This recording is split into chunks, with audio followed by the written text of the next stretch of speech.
다른 방면에서 논평이랑 토론을 책임지고 있는 신상이라고 합니다.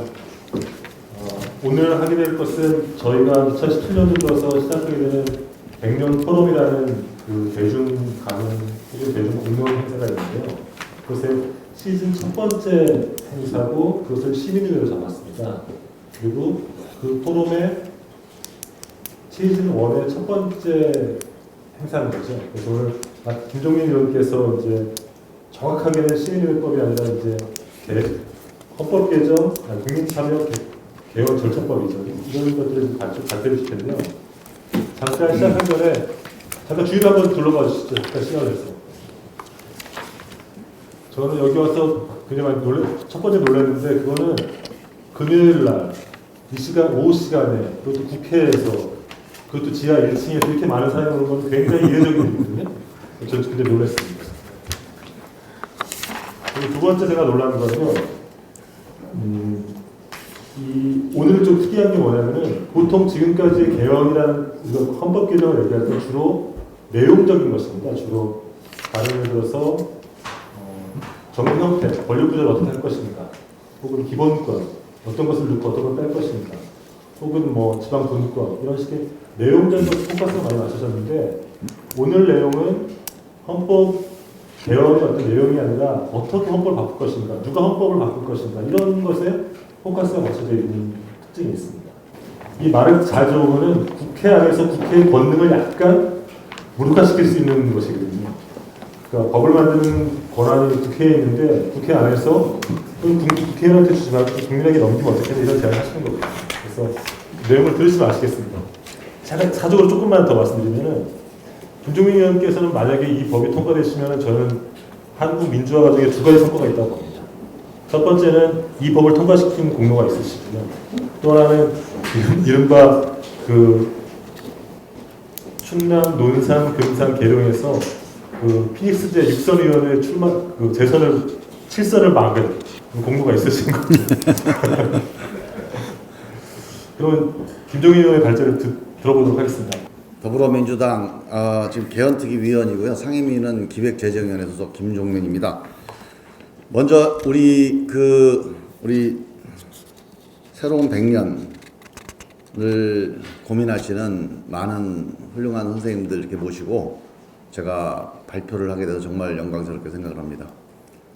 제가 사실 이 내용에 대해서 특별히 더 고민을 많이 하거나 좋은 내용이 있어서가 아니고 제가 이제 국회에 있기 때문에 국회에서 이 국민참여 개헌 절차법을 발의를 했기 때문에 그 발의 취지가 뭐냐, 그게 제대로 된 거냐 이런 걸 한번 좀 심사하시기 위해서 발표를 맡긴 것 같아요. 그래서 제가 어떤 취지에서 그런 법을 발의했고 또 이게 어떻게 발전돼 나갔으면 좋겠는지에 대한 제 개인적인 그런 견해를 좀 말씀드리겠습니다. 앞서서 지금 이제 내후년이면 우리 헌법에 출발이 됐던 임시정부 100년입니다. 3.1운동 100년, 임시정부 100년. 다시 말하면 지금 우리 헌정체제의 그 한 세기가 이제 완성되는 건데요. 그래서 새로운 100년의 헌정을 준비하는 시도는 정말 의미가 있다고 생각이 들고 마침 또 그런 계기에 대한민국 국민들이 국민주권의 새로운 역사를 또 촛불항쟁을 통해서 만들어내고 있습니다. 그래서 상당히 중요한 역사적인 전환기다. 이런 전환기에 이런 훌륭한 선생님들께서 그런 새로운 이슈와 어떤 비전을 만들어 나가는 노력을 하시는 것에 대해서 정말 존경스럽고요.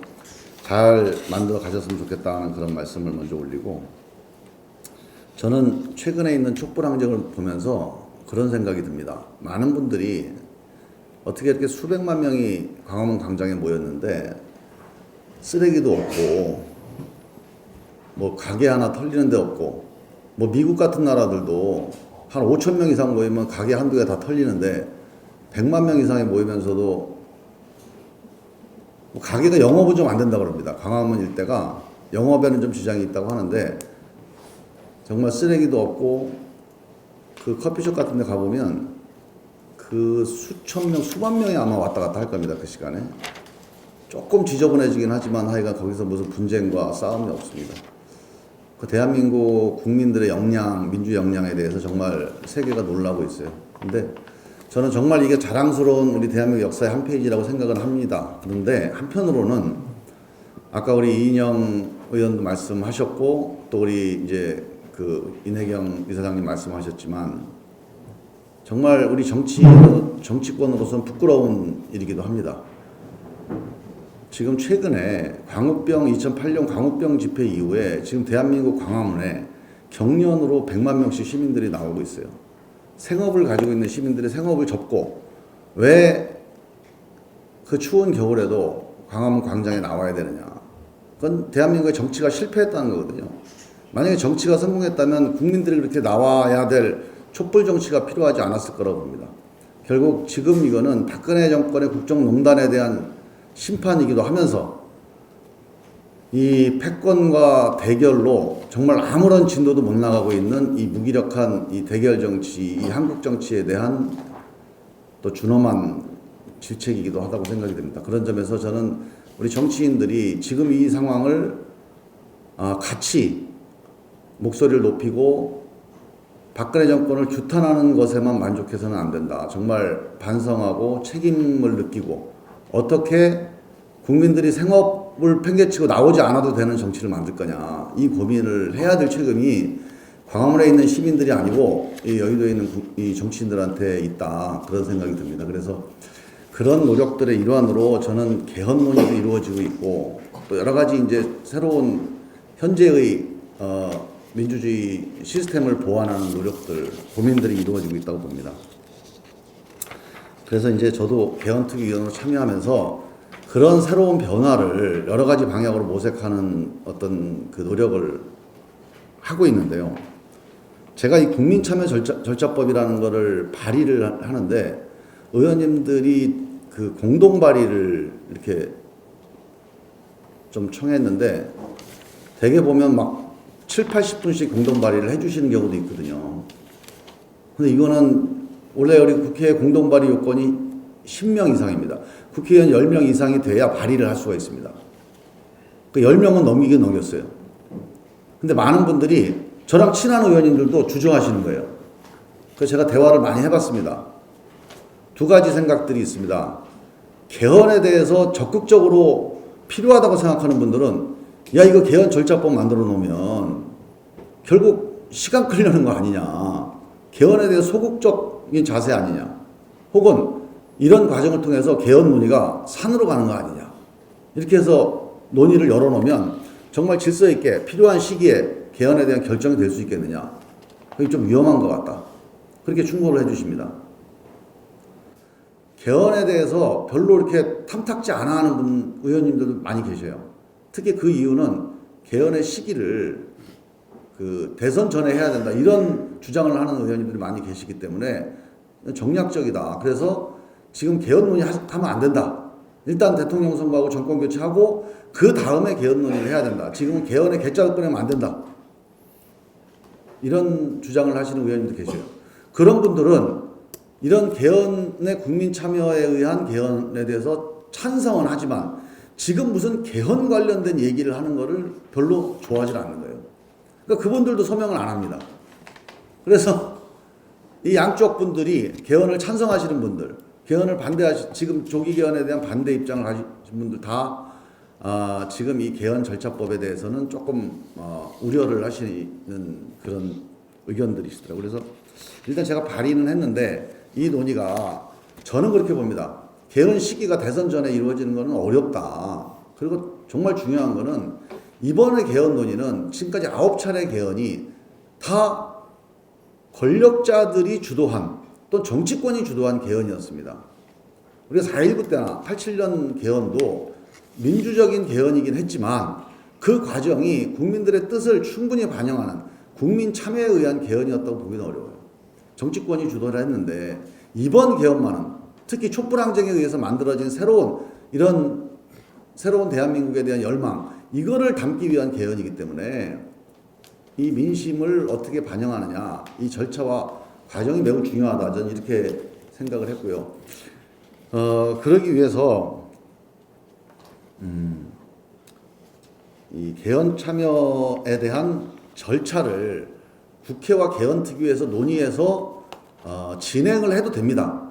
쉽게 얘기하면 홈페이지를 좀 개방적으로 열고 또 국민 공청회도 많이 열고 이런 거를 개헌특위에서 할 수가 있어요. 결정해서 진행하면 됩니다. 그러나 저는 상징적으로 이번 개헌이 갖고 있는 의미가 결국은 새로운 국민들의 합의, 대한민국 국민들의 국민 주권에 대한 합의를 만들어내는 그런 시도인 만큼 법적으로 국민들이 참여하는 절차를 만들어서 앞으로 개헌은 이런 식으로 국민이 꼭 참여해서 해야 된다라고 하는 합의를 한번 이번에 만들어 보자. 그러니까 이번 개헌만 이렇게 참여하는 절차를 만들어서 하는 게 아니라 법을 만들어서 앞으로 개헌은 항상 이렇게 국민들이 참여해서 하는 거다라고 하는 국민적 합의를 이번에 한번 만들어 보자는 취지에서 절차법을 제안을 했습니다. 그 내용은요, 크게 국민들이 참여하는 방식에 대해서 법으로 규정하는 거. 그 다음에 전문가들의 참여를 법으로 규정하는 거. 그 다음에 시민회의라고 하는 어떤 기구를 통해서 국민들의 의견을 좀 정리하는 게 세 가지로 나눠서 말씀을 드리겠습니다. 먼저 국민들의 참여 방식을 이렇게 크게 5가지로 봤습니다. 하나는 정보의 공개, 그리고 교육, 그리고 토론, 그 다음에 공청, 그리고 의견의 제안 이렇게 봤습니다. 근데 조사와 교육과 토론, 그리고 공청, 그리고 조사, 그리고 의견의 제안 이렇게 5가지로 국민들 참여 방식을 규정을 했습니다. 그리고 이 국민들 참여, 이 5가지 국민 참여 유형을 필수적으로 할 수 있도록 하고 여기에 대한 행정적인 지원, 중앙정부나 자치단체 행정적인 지원을 할 수 있도록 이렇게 길을 열어놨고요. 각각에 대해 간단히 말씀을 드리면 정보 공개는 뭐 당연한 얘기인데 이 정보 공개를 의무적으로 하도록 돼 있고 꼭 필요한 경우에는 어떤 절차를 밟아서 정보 공개를 안 할 수 있도록 별도의 과정으로 그렇게 만들어서 진행을 하자. 그렇게 규정을 했고요. 그 다음에 이제 교육과 토론인데 저는 이 개헌을 논의하는 과정이 대한민국 민주주의의 핵심이 뭐냐 이걸 다시 한번 재정립하는 과정이거든요. 그 민주 시민 교육의 장으로서 이렇게 좋은 장은 없다고 생각을 합니다. 그래서 전국에 있는 시, 군, 구청에서 저는 주민자치위원회가 됐든 아니면 거기에 이장 통장님이 됐든 이 개헌의 안을 가지고 우리 국민들이 관심 있는 분야를 가지고 한번 토론도 하고 그 토론을 열 때 지방자치단체에서 행정적으로 지원도 하고 또는 이런 전문가분들이 가서 발표도 좀 하고 또 강의도 좀 하고 이런 과정을 통해서 정말 이 헌법에 뭘 담고 있고 뭘 담아야 되는지 그게 우리 국민들의 생활상에 민심에 부합되는지를 우리 스스로 한번 교육과 토론을 통해서 검증해 나가는 이런 과정들이 꼭 필요하다. 그리고 이제 그런 과정을 통해서 지금 결국 마지막에 국민투표에서 뭐 내각제냐 무슨 뭐 분권형 대통령제냐 뭘 중임제이 결정하자는 거 아닙니까? 사실은 국회에서 3분의 2 가결되면 끝이에요. 그걸로 이제 결정하는 겁니다. 그럼 국민들은 하여간 국회의원들이 알아서 결정했겠지. 그리고 또 국민투표를 해주는 거예요. 근데 지금 국민들이 그렇게 만만치가 않아요. 지금 촛불 집회를 보면요. 뭐 국회 없애라 내가 대신하겠다 이건 아닙니다. 그건 아니지만 그 똑바로 안 하면 가만 안 있겠다 이거거든요. 근데 지금 이 정도 논의 수준 가지고는 그런 국민들의 뜻을 다 만족시키고 합의를 만들어내는 것은 어렵다고 봅니다. 만약에 분권형으로 내각제 비슷하게 하면 국회의원들을 나눠먹게 하려고 그러지. 만약에 대통령 주임제로 개헌하면 야, 그 패권 질서 좀 고치라고 했더니 뭐 하는 거냐? 이 국민들의 합의를 만들어내지 못하고 결국 국회에서의 정치적 타협과 합의로 끝날 가능성이 높습니다. 그래서 저는 어느 쪽으로 가든 100% 찬성은 어렵습니다. 한쪽으로 결정을 해야 됩니다. 그 결정을 할 때 국민들의 합의 수준이 높은 쪽으로 결정하는 방향이 옳다고 봅니다. 그리고 그런 과정을 거쳐야만이 민주적인 제도에 대해서 저는 이 개헌안이 만들어질 수 있다. 지금 국민들이 대통령제를 선호한다고 하는데요. 저는 대통령제에 대한 선호도 있지만 분권에 대한 의지나 어떤 요구가 무척 강하다고 봅니다. 이 2가지가 지금 약간 충돌하고 있어요. 그래서 뭐가 가장 최적이 아니냐에 대해서는 결국 국민들의 토론과 국민들의 판단을 구하는 과정이 꼭 필수적이고 그 과정에서 모아지는 어떤 방향을 국회가 선택을 해야 된다고 봅니다. 그리고 그 외에 이제 여론조사나 공청 이런 과정들은 우리가 이제 제도화시켜서 좀 활발하게 할 수가 있겠고요. 마지막으로 의견 제안인데 이 국민들이 다양하게 제안하는 의견들을 100% 의무적으로 국회에서 그 기초안을 작성할 때 반영할 수는 없습니다. 하지만 이렇게 제안된 다양하게 국민들 한 사람 한 사람이 그 개헌의 조항에 대해서 의견을 제안할 수 있는 통로를 열고 지금 온라인이 너무 발달되어 있습니다. 그래서 정말 쉽게 할 수 있어요. 그리고 이게 200만 건이 되든 300만 건이 됐든 이 제안을 잘 정리를 해서 뒤에 이제 그 제가 말씀드릴 전문가들의 자문위원회 그리고 일반 시민들의 시민회의 이 두 가지 기구를 통해서 이 시민들의 제안을 걸러서 최종 기초안에 반영하는 이런 절차를 밟아 나가자. 이런 취지에서 국민들의 의견 제안을 참여 유형으로 이제 운영을 하자는 겁니다. 참고로 남아프리카 공화국에서 이 국민 참여형 개헌을 추진했습니다. 그 시민회의를 만들어서 이 개헌 추진했는데요. 200만 건이 국민 제안이 들어왔대요. 근데 놀라운 사실은 200만 건 중에서 이 개헌 과정에서 반영을 못한 건수가 16건이랍니다. 나머지 다 반영을 한 거예요. 그게 가능하냐 그랬더니 200만 건이 중복된 같은 의견이 무지하게 많은 거죠. 실제로 반영은 뭐 200만 건 다는 아니고 이게 중복된 걸 이렇게 추려보니까 16건을 제외하고는 다 개헌안에 반영을 할 수가 있었다는 거예요. 제가 이제 그 조항까지 다 일일이 확인 안 해봤는데 그러니까 놀라운 일입니다. 저는 뭐 그런 점에서 가능성이 있다고 봅니다. 국민들이 수십만 건을 제안을 하더라도 그 내용 공통분모를 좀 정리를 해보면 우리 개헌안을 입안하는 과정에서 반영할 수 있는 내용이 많이 있을 거다. 그렇게 생각을 합니다. 그 다음에 이제 이런 국민 참여 그 유형들을 정해놓고 이 국민 참여 유형들을 정리하고 이걸 반영해 나가는 절차의 하나로서 국회 자문위원회를 두자. 현재 자문회의라는 게 있습니다. 이거를 그냥 법적인 성격으로 뒷받침하는 건데요. 현재 자문위원회를 구성해보니까 이 자문위원들하고 국회하고 지금도 계속 갈등해요. 왜? 자문위원분들은 우리한테도 국회의원들하고 비슷한 권한을 줘야 된다. 그냥 우리가 들러리냐. 이런 항의를 하십니다. 국회의원들은 우리는 선출된 국민의 대표인데 어떻게 이 똑같은 권한을 드리냐. 양해해달라. 이거 가지고 지금 한 달 동안 이렇게 서로 의견 조정하고 있어요. 그런데 저는 뭐 그건 또 별도의 필요가 논란이 있는데 이 자문위원회 법적인 권한, 성격 이거에 대한 합의가 지금 안 돼 있는 거죠. 그래서 저는 이런 절차법을 통해서 개헌 과정에서 전문가들의 자문을 구하는 기구는 어떤 의미가 있고 어떤 권한이 있는지를 법적으로 규정해 놓으면 이런 갈등 또 이런 마음 불편한 일이 없을 거다 이렇게 생각을 해서 그런 규정을 집어넣자 이렇게 제안을 드린 거고요. 그 다음에 세 번째로는 시민회의를 제안을 했습니다. 이 시민회의는 우리 여기 시민의회 그 또 다른 100년에 대한 이 부상과 좀 연결되는 면인데 시민의회는 아니고 시민회의입니다. 한 300명 정도 국회하고 동수로 가능한 게 바람직하다. 300명 정도를 인구, 지역, 성별 대한민국 인구, 지역, 성별 표본 구조에 비례해서 300명을 구성을 해서 그러니까 대한민국 국민들을 대표하는 그런 그 300명으로 표본을 구성을 해서 이거 어떻게 구성하냐? 추첨 방식으로 하자는 겁니다. 일종의 이제 추첨 민주주의를 도입하자는 건데 추첨을 통해서 선출된 대표성을 인정을 해서 이분들에게 어떤 역할을 맡기냐?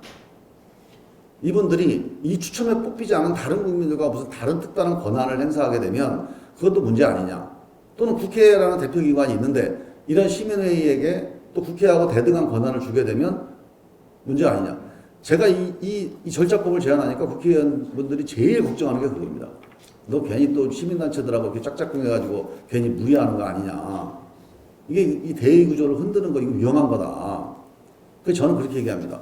그렇지 않습니다. 이 대의 구조가 발전돼야 되고 대의 구조가 보완돼야 이 대의 구조가 떳떳해지고 당당해지고 나중에 칭찬받는 대의 구조가 됩니다. 지금 이대로 가면 이 대의 시스템은 지킬지 몰라도 신뢰는 얻지 못합니다.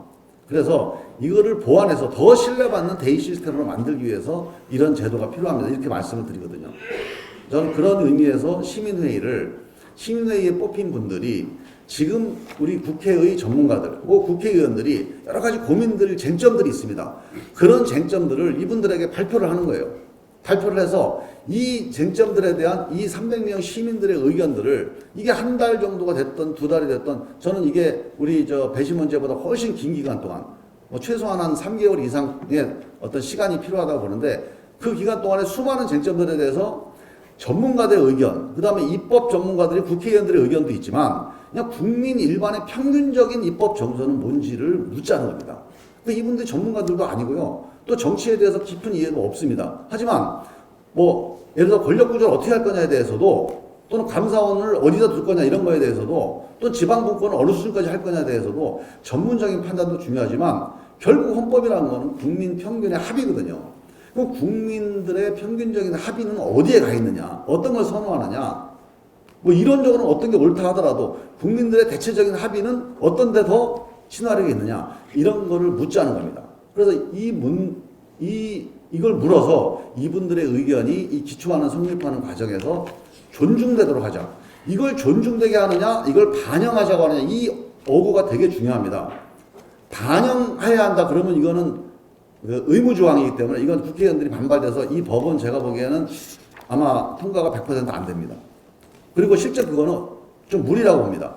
이런 직접 민주주의의 참여 전통을 쌓아놓은 다음에야 그런 의무적 반영의 수준을 결정할 수가 있지 지금 처음부터 의무적 반영으로 이 시민참여기구의 권한을 주기에는 좀 무리다 그렇게 생각을 해서 저는 문구를 이런 시민회의의 의견을 존중해야 한다. 이렇게 문구를 집어넣습니다.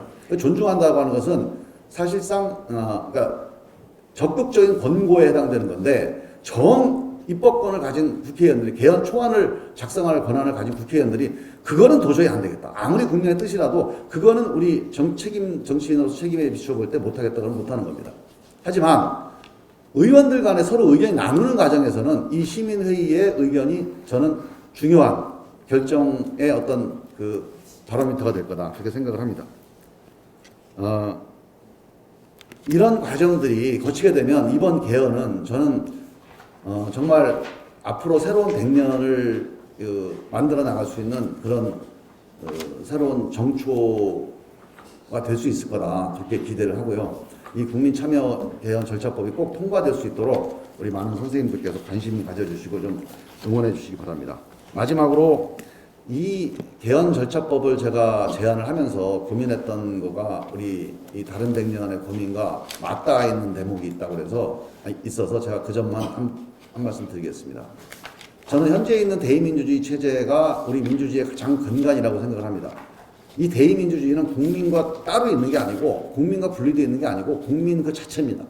국민들을 대신하는 그래서 국민들의 국민 주권에 한 형태가 대의민주주의입니다. 그런데 그 내용을 그렇게 만들어내고 실천해내지 못하는 게 문제 아니겠어요?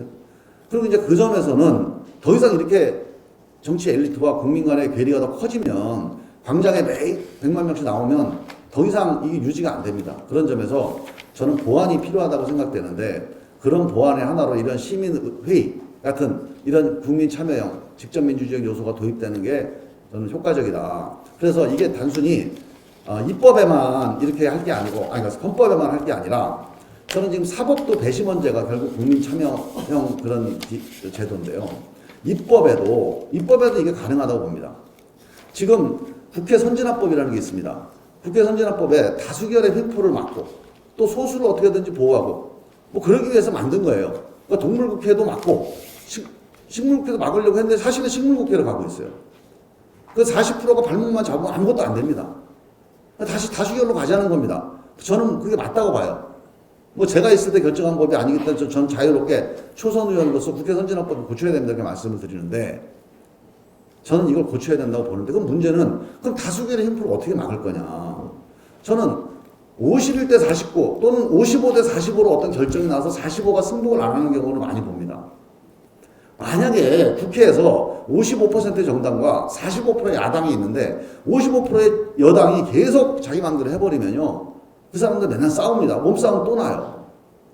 그래서 이 진영 대결이 극복이 안 됩니다. 저는 이거에 대안으로서 40%의 국회의원이 요청을 하면 시민회의 시민이나 시민의회를 구성, 아까 지금 제가 말씀드린 300명 정도의 그런 추첨식의 시민들을 구성을 해서 그분들에게 지금 일반적으로 하는 여론조사 말고 공론조사, 수기적 또는 배심원제와 같은 수기 과정을 거친 공론조사를 거쳐서 어떤 중요한 아주 누리과정 문제 봅시다. 자, 누리과정 문제를 A로 할 거냐 B로 할 거냐 이 논쟁을 계속 4년 동안 반복하고 있어요. 근데 다수결대로 하자 이거죠.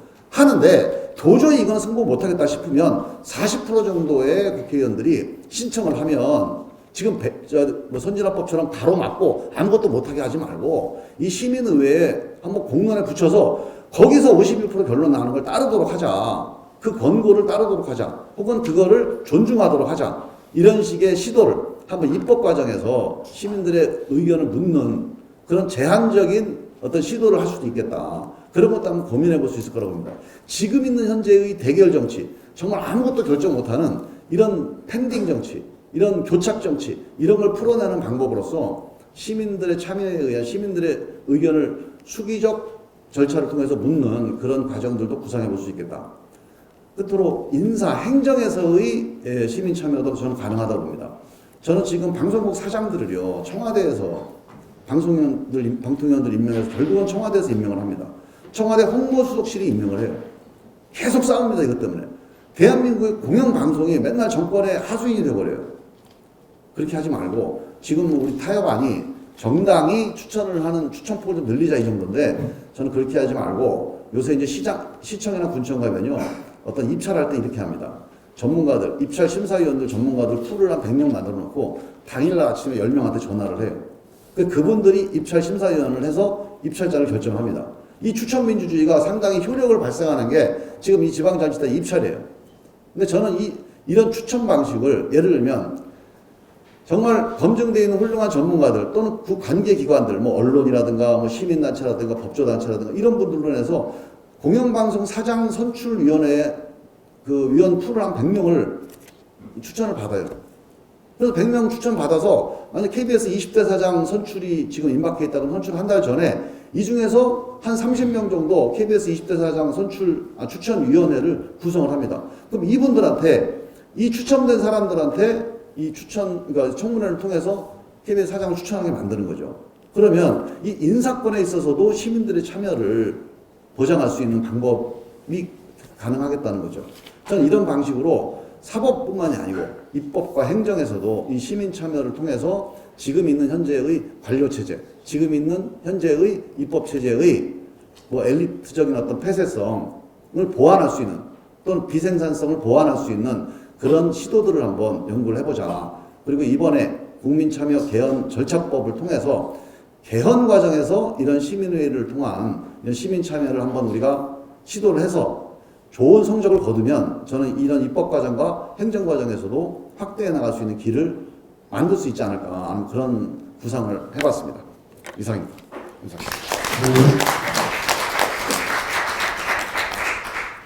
네, 김종민 의원께서 자신이 발의한 국민참여 개헌 절차법에서 열정적으로 설명해 주셨는데요. 그리고 제가 여기 있는 분들 이제 여기 서로 얼굴이 안 보이시는데 저는 이제 여기 앉아서 얼굴 보니까 너무 당연한 거 아니야? 국민이 참여하고 특히나 이제 대기근 국회가 국민 말을 잘 안 듣는데 너무 당연한 거 아니야? 왜 이 법이 통과 안 되지? 이렇게 생각하실 것 같은데 왜 이렇게 생각하시냐면 이 시간에 여기 앉아 있는 거는 그런 성향이 강하신 분들이 있거든요. 그런 생각하거든요.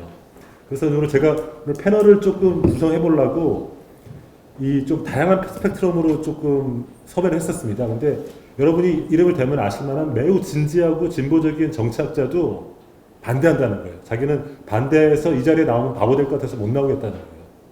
그 여러 가지 논점이 있는데, 그러니까 너무나 당연한 얘기 같지만 실제로 이렇게 그렇게 쉬운 문제는 아니라는 거죠. 그냥 그 사람이 단순히 박사 몰아서 반대하는 건 아니라는 거거든요. 그래서 오늘 조금 스펙트럼 다양하게 구성하려고 했는데 어떤 발언을 할지 모르겠는데, 그러면 저기 왼쪽에 계신 시민단체에 계신 연성수 대표님부터 조금 의견을 듣도록 하겠습니다. 좀 너무 길면 안 되니까 한 5분 내외로 말씀해 주시고 또 주고받는 걸로 하겠습니다.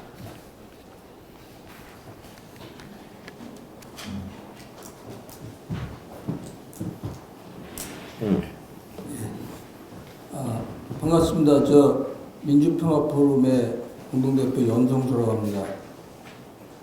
저기 제가 왜 불려나왔는지 모르겠는데 불려나왔으니까 불려나온 값은 해야 되겠죠. 근데 지금 그 국회의원님 발표를 들으면서 제가 하나 좀 잘 이해가 안 가는 게 한 가지가 있었어요. 최근에 몇 분이 그 말씀 하시더라고요.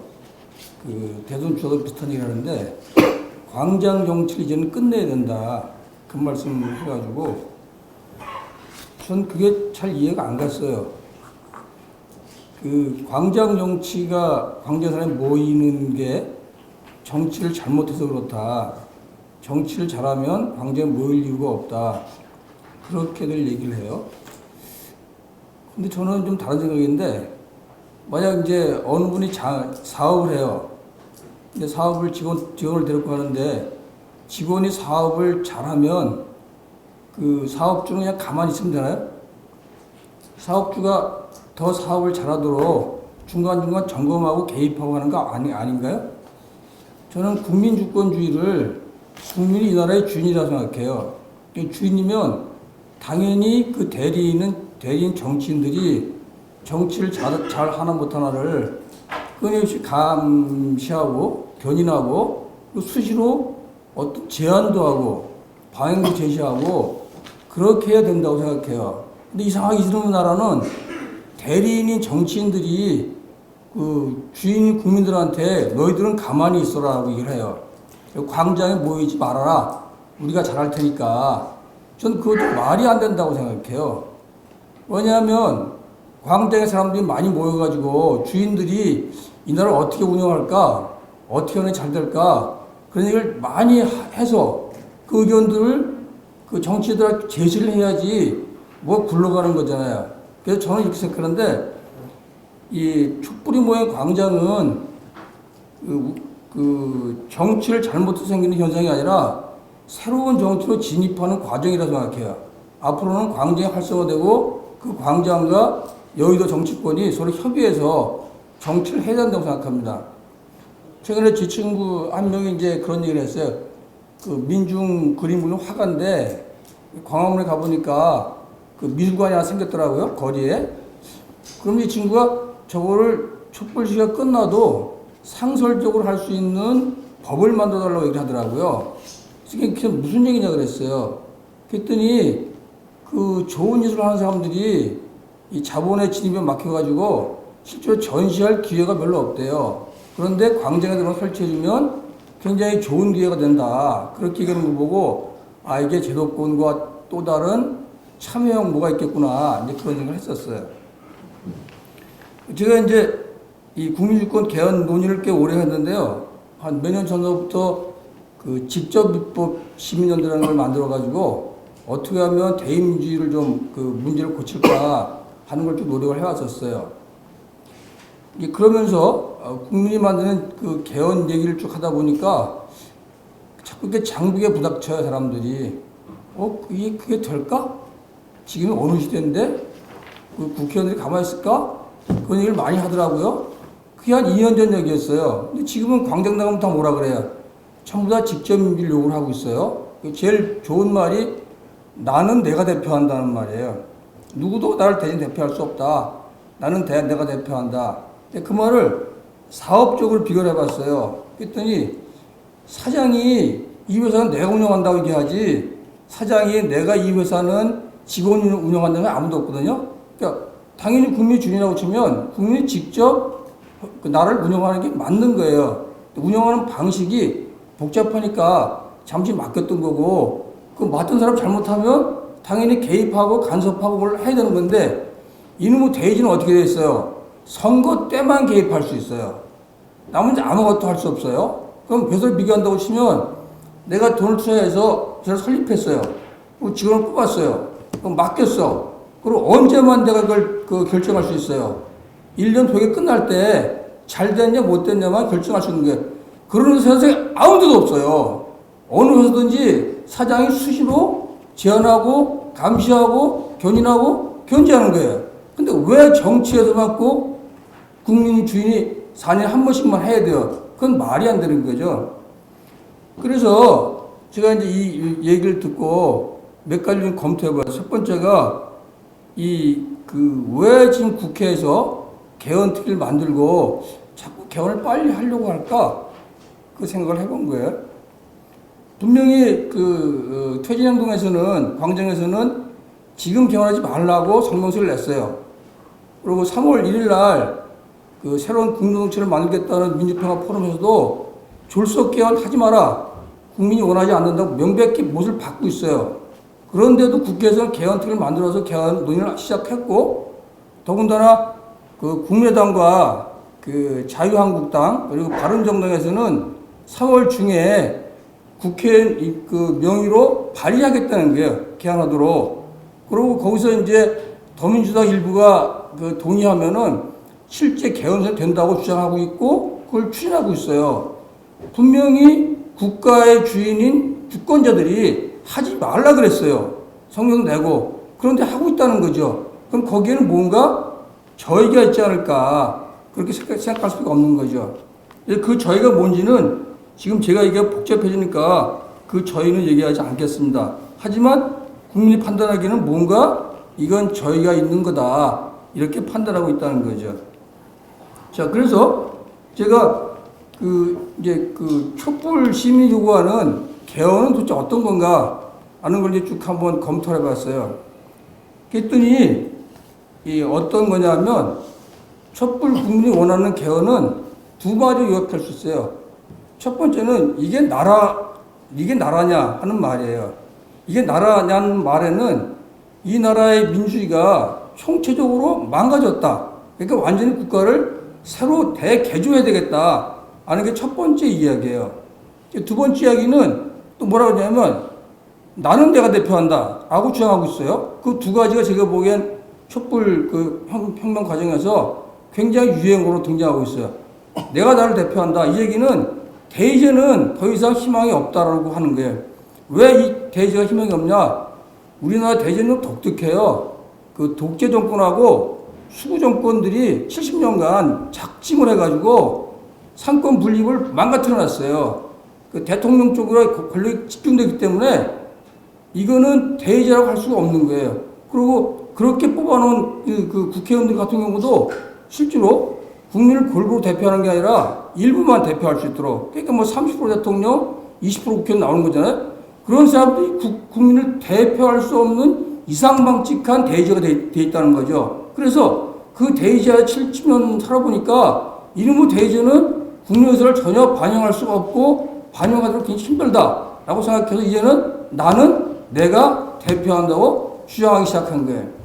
그거를 올 초에 중앙일보 신년 사에서 아주 잘 표현하고 있어요. 이 나라가 빈부격차가 심해지고 양극화가 심해져서 국가 총체가 망가졌다. 그래서 국민들이 요구하는 거는 새로운 나라를 만들 때는 기존 정치인이 아닌 국민이 직접 나서야 된다라고 사설에 밝히고 있어요. 그게 제가 보기엔 굉장히 큰 대목이라고 생각해요. 대표님, 예. 좀 너무 길게 하지 마시고. 예, 알겠습니다. 1분 안에 좀 정리해 예. 주시면 그러면 이 국민이 원하는 개헌 과정은 뭐냐? 전 간단하게 생각해요. 첫 번째가 독재 수구 정권 70년간 만들어냈던 적폐 잔재 조항을 청산하는 게 먼저라고 생각해요. 거의 얘기하지 않아도 좀 다 아실 테니까 생략하고요. 두 번째로는 그리고 3.1혁명, 4.19 혁명, 5.18 광주항쟁, 6월 항쟁을 통해서 굉장히 좋은 개혁적 조항들이 많이 만들어져 있어요. 그런 조항들을 되살리는 게 두 번째 생각해요. 예를 들면 1954년도에 국민 50만으로 개헌을 발의할 수 있는 발의권도 있었어요. 그런 조항들을 되살려야 되는 거죠. 그 조항들을 왜 못 되살려냐 하면 87년도에 얼마 할 수 있는데 87년도에 여야끼리 개헌을 한 거예요. 밀실에서. 그러니까 이 사람들은 자기 기득권 때문에 박정희나 전두환 때 만들어졌던 박정희 때 만들어졌던 많은 조항들 있죠. 그 조항도 그대로 존속시켜온 게 문제라는 거죠. 그것을 없애고 아주 간단한 거예요. 그 다음에 4.19 혁명에서 만들어진 굉장히 좋은 조항이 있어요. 지방자치 때 동장 선거하게 돼 있어요. 그런 조항 살리고, 국민 발의권 살리고, 살릴 거는 살려놓고, 없앨 건 없애고, 그게 첫 번째인 거죠. 그게 된다고 치면, 그 다음에 세 번째로는 다들 국민이 요구하는 게 제일 큰 건데, 국민 참정권을 직접적으로 확대하라는 거예요. 그 확대하는 거는 다 아는 거니까, 뭐 국민 발안제, 국민 투표제, 국민 소환제, 그리고 그 시민의회법을 대표되는 국민 수기 합의제, 이런 것도 살려내면 국회의원들이나 행정부에서 국민을 무시하고 마음대로 할 수 없게 된다는 거죠. 그런 걸 살리는 게 저는 굉장히 중요하다고 생각해서, 그런 거 하려고 치면 왜 기존 정치권이 할 수 없냐? 그건 간명하잖아요. 기존 정치권은 기득권 때문에 그 국회 입법권을 독점하고 싶어 해요. 그러니까 국민과 국회의원은 경쟁적 관계이기 때문에 국회의원들끼리 개헌할 수가 없어지는 거죠. 국회 개헌한다고 치면 국민 입장을 들어줄 리가 없는 거죠. 그래서 안 된다고 생각해요. 대표님 조금 이제 정리하시는 게 다음에 또 말씀하세요. 예, 알았습니다. 그럼 이제 마지막 얘기를 할게요. 제가 너무 길게 얘기했나요? 이거 좀 긴 것 같아요. 예. 저는 그래서 국민이 주도하는 개헌안을 만들려고 노드를 짠다고 치면 첫 번째가 그런 거라고 생각해요. 지금 제기하신 게 국회의원이 있고 그 밑에 자문위원하고 시민의회를 둔다고 얘기를 했는데, 그렇게 되면 어쨌든 국회의원이 주가 되는 거죠. 그건 전 반대합니다.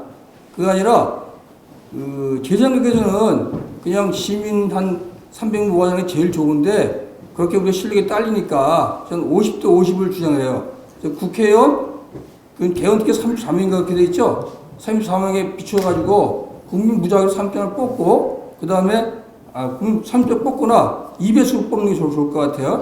그리고 그 개헌 특위장은 국회의원이 아는 사법부에서 한 명을 데리고 오고 그렇게 구성해서 했으면 좋겠다고 생각합니다. 일단 여기까지 말씀하시고 예, 다음 또 토론을 나중에 말씀하시죠. 연 대표님께서 하실 말씀 많은데 아마 그럴 겁니다. 이게 이 법이 너무 부족하다고 생각하는 분도 계시고 이 법이 너무 나아갔다고 생각하는 분도 계실 텐데, 오늘 패널에 오신 연 대표님은 너무 부족하다라고 생각하시는 그런 입장을 대변하신다고 생각합니다. 다음 토론하실 분은 이지문 박사님이신데요. 이 법, 김종민 의원 발의법 중에서 가장 쟁점이 되는 게 이른바 시민회의죠. 여기 법안에 따르면 추첨으로 사람을 뽑는 게 말이 되냐, 이런 것들이 가장 저는 이론적인 논쟁이 된다고 생각합니다.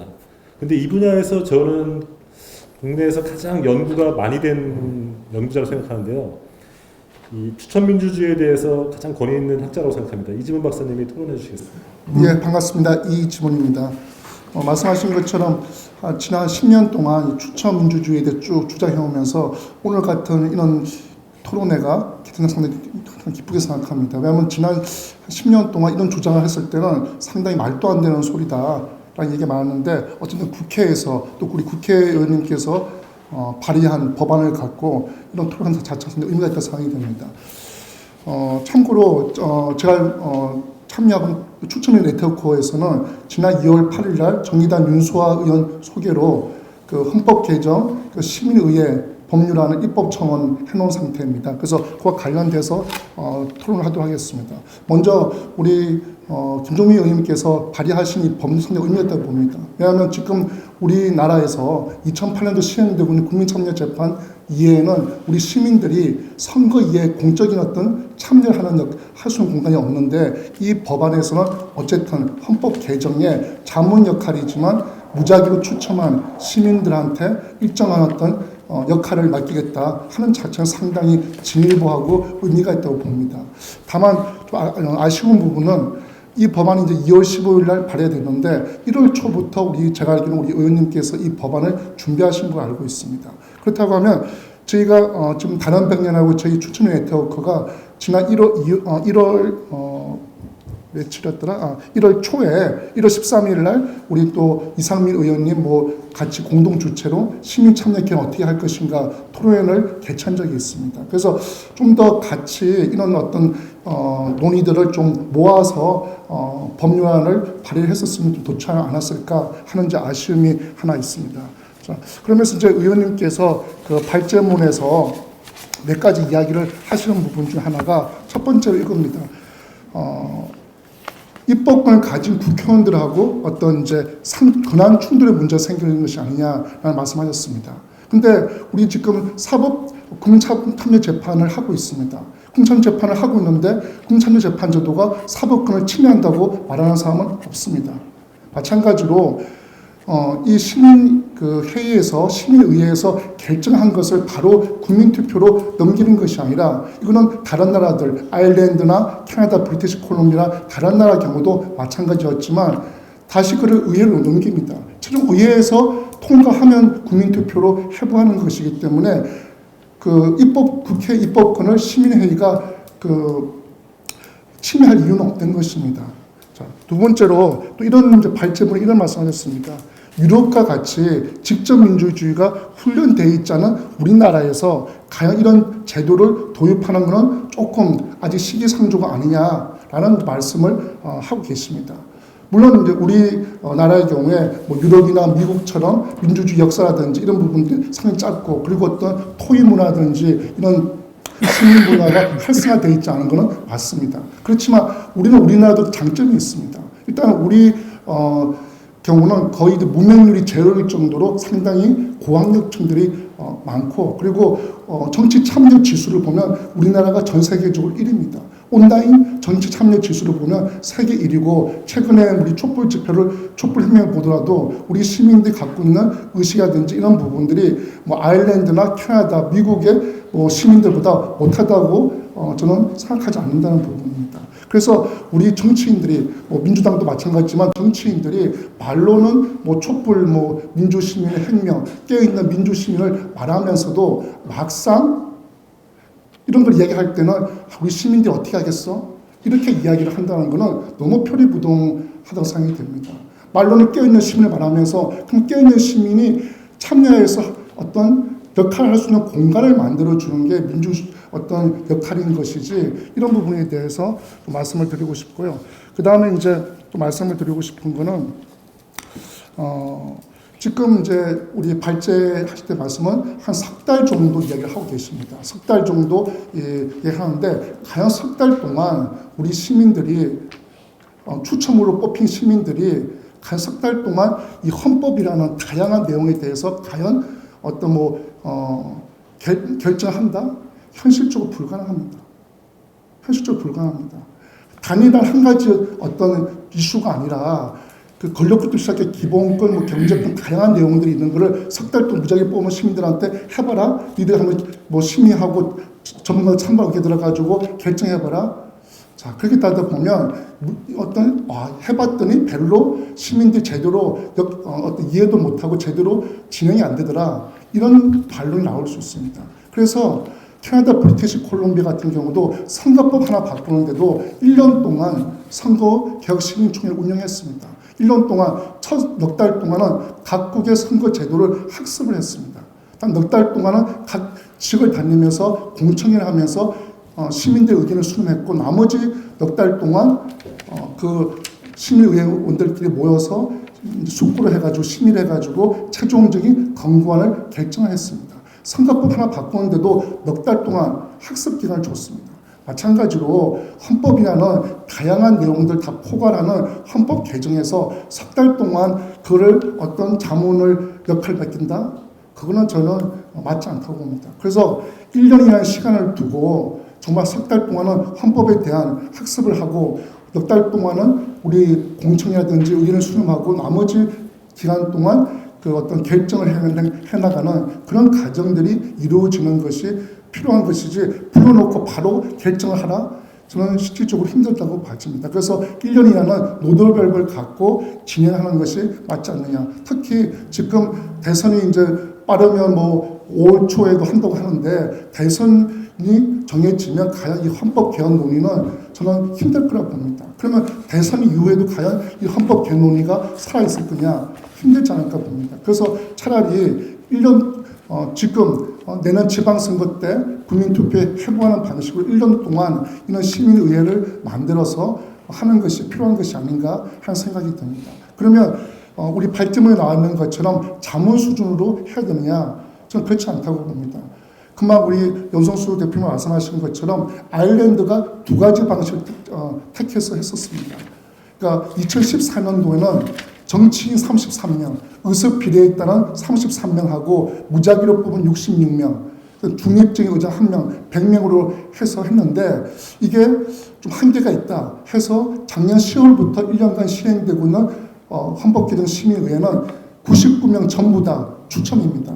의장만 연방대법원 판사가 의장을 하고 있고 99명은 성, 연령, 지역을 고려해서 추첨을 뽑아가지고 1년 동안 유지하는데 비용이 1년 유지되는 비용이 우리나라 돈으로 한 7억 정도입니다. 그러니까 그렇게 큰 돈이 들어가지 않습니다. 그래서 어떤 이걸 운영하는데 너무 돈이 많이 들어가는가? 아일랜드 경우도 불과 100명 하는데 1년 동안 하는데 7억밖에 안 들어갔다고 합니다. 그래서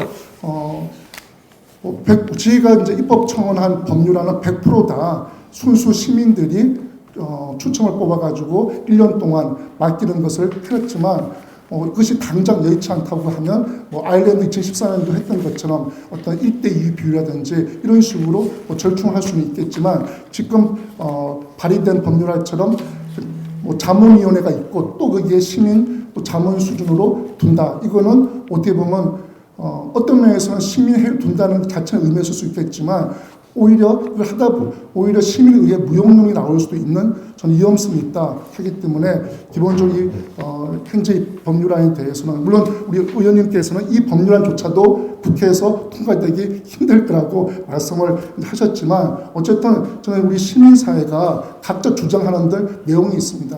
비대표를 열리자, 국민 소환하자 다양한 주장을 하고 있습니다. 그런데 다양한 주장하는 시민사회에서도 그런 주장들을 결국 헌법에 반영하기 위해서는 정치인들한테 헌법 개정을 맡길 게 아니라 우리 시민들이 헌법 개정의 주인이 될 수 있도록 그런 운동도 시민사회가 적극적으로 하는 것이 필요한 것이 아닌가 생각이 됩니다. 이상입니다.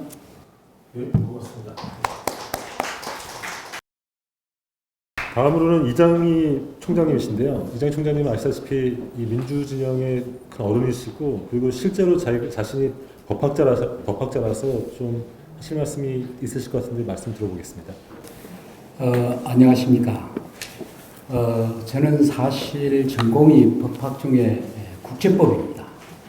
그래서 통일, 외교, 안보, 한일 관계, 한미 관계, 소파 문제, 독도 문제, 간도 문제, 그러나 이 헌법 개정에 대해서는 제가 관심이 상당히 많습니다. 왜 많으냐? 그 이유는 우리나라의 헌법 개정이 9차례나 되면서 이미 우리 김 의원님께서 얘기했고 다른 분도 얘기했지만은 우리 헌법을 크게 나누면 총강, 두 번째는 기본권, 세 번째는 통치구조.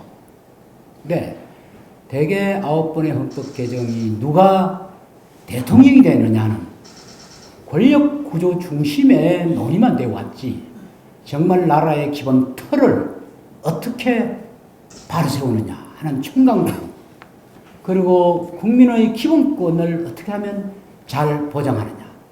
예를 들어 말하면 우리 헌법에 사상의 자유라는 말이 없어요. 다른 나라에는 다 있습니다.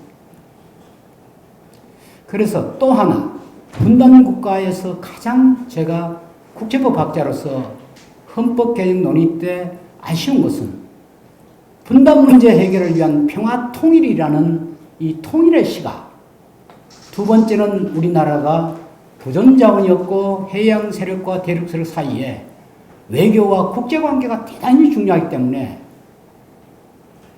국제적인 이 시각에서의 헌법에 조명이 없다. 좀 박하게 말하면 우리 헌법은 평화 통일이나 국제적인 시각에서 볼 때는 상당히 무식한 헌법이다.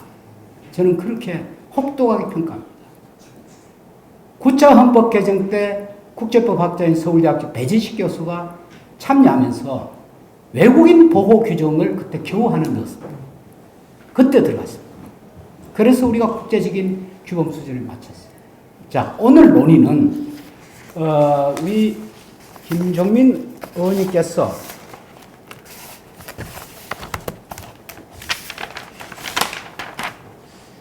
국민 참여에 의한 헌법 개정의 절차에 관한 법률안입니다.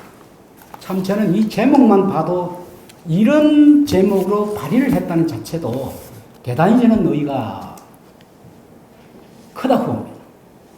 여러분들도 잘 알다시피 우리 헌법 개정 절차는 6개 절차로 있지 않습니까? 첫 번째는 사실 제한 단계, 발의 단계죠. 두 번째 공포 단계, 세 번째 국회 의결 단계, 네 번째 국민 투표 단계, 다섯 번째 공포 단계, 그리고 여섯 번째 시행 단계인데 사실 지금 국민 투표가 되고 단계가 있지만 이건 거수기 노릇에 불과하죠. 내용 다 만들어 놓고 그냥 거수기 노릇이죠. 핵심은 첫 번째 제한 단계, 이 텍스트, 콘텐츠를 어떻게 만드냐는 발의 단계. 여기에 우리 김 의원님께서 국민 참여형 헌법 개정 절차를 만들자 하는 이 문제 제기는 대단히 저는 이번 우리가 참 나라가 혼란스럽지만은 촛불 민심의 정확한 어떤 워딩이다라고 보고 있습니다. 그런데 문제는 우리 헌법의 입법권은 국회에 속한다. 엄격히 그렇게 되어 있습니다. 국회에 속한다. 입법권은 국회에 속한다. 그 국회에 속한다는 말은 발의권도 국회에 있고 발의권은 국회와 정부, 대통령이 있고 의결권도 국회에 있다 해서 뭐 국민 참여의 기원이 전혀 없습니다. 국민 투표란 게 네 번째 단계 있지만 이거는 콘텐츠 다 만들어 놓은 후에 그냥 거수기 노릇입니다. 그래서 우리가 국민 참여형이라면 바로 제한 단계, 발의 단계에 넣어야 된다. 아까 우리 연성수 우리 대표께서 얘기했지만은 우리가 발의 단계에 국민 참여의 예가 있었습니다. 제5차 헌법 개정 때 62년도죠. 국회 3분의 1과 유권자 50만이 동의하면 법안을 헌법 개정을 발의할 수 있었어요. 근데 이것이 그다음부터 이거 없어져 버렸습니다. 정말 발의 단계에 국민 참여형을 한다면 왜 근본적으로 촛불 민심을 진지하게 받아들인다면 발의 단계에 왜 국민들의 유권자 50만이든지 예를 들면 헌법은 50만 정도면 법률은 유권자 한 20만 정도로 한다든지 이런 발의 단계에 왜 참여를 시키지 못할까?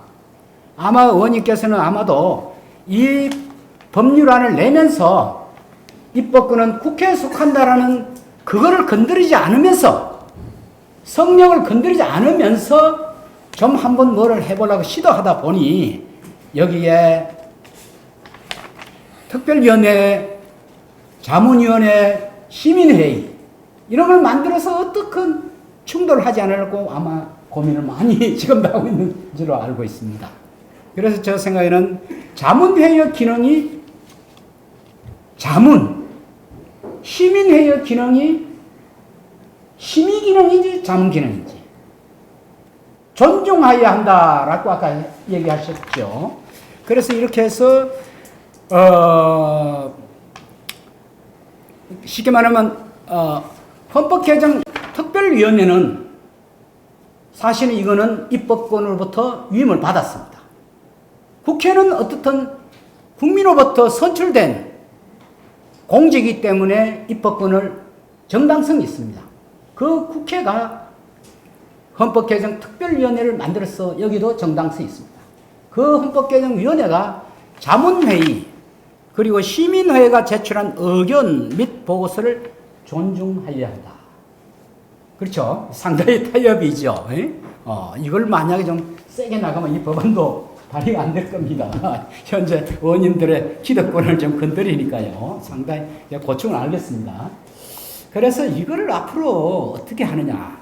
뭐 이런 고민할 필요 없이 제가 질문입니다. 발의권을 유권자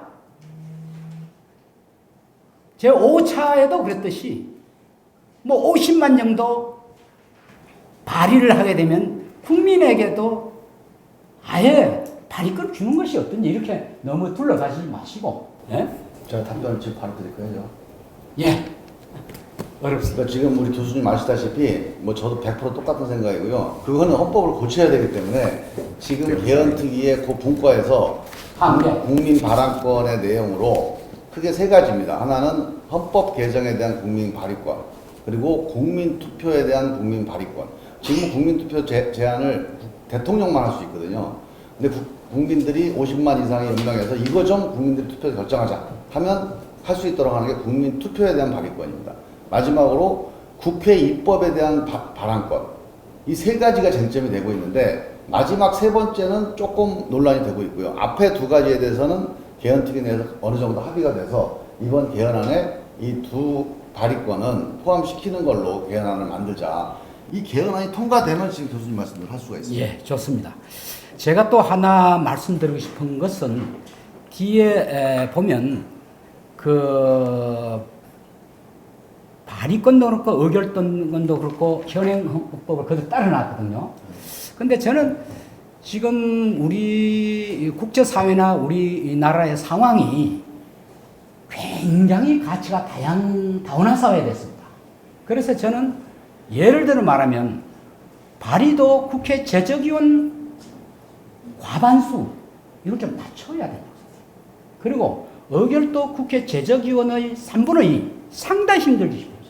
예관입니다.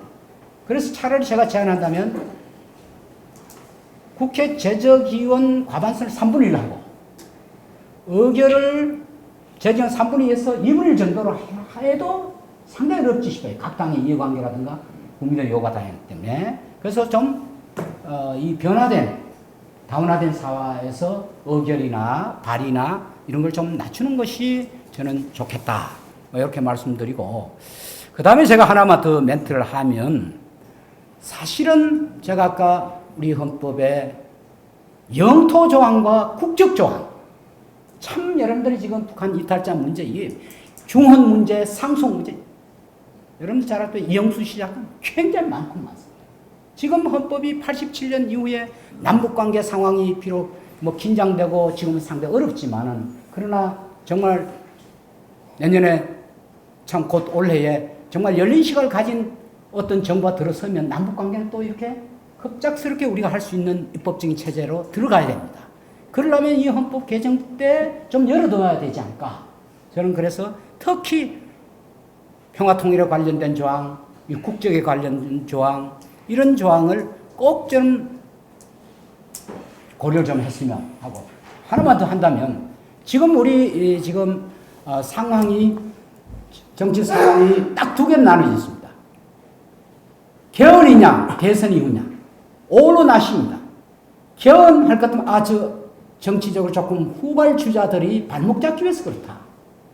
대선 이후 하지 않은 것은 적은 나라의 촛불의 민심은 무시하고 국민의 민심은 무시하고 오로지 정권 탈점이다. 이렇게 돼 있어요. 그래서 지금 양쪽이 저는 상당히 다 참 타협하기 힘듭니다.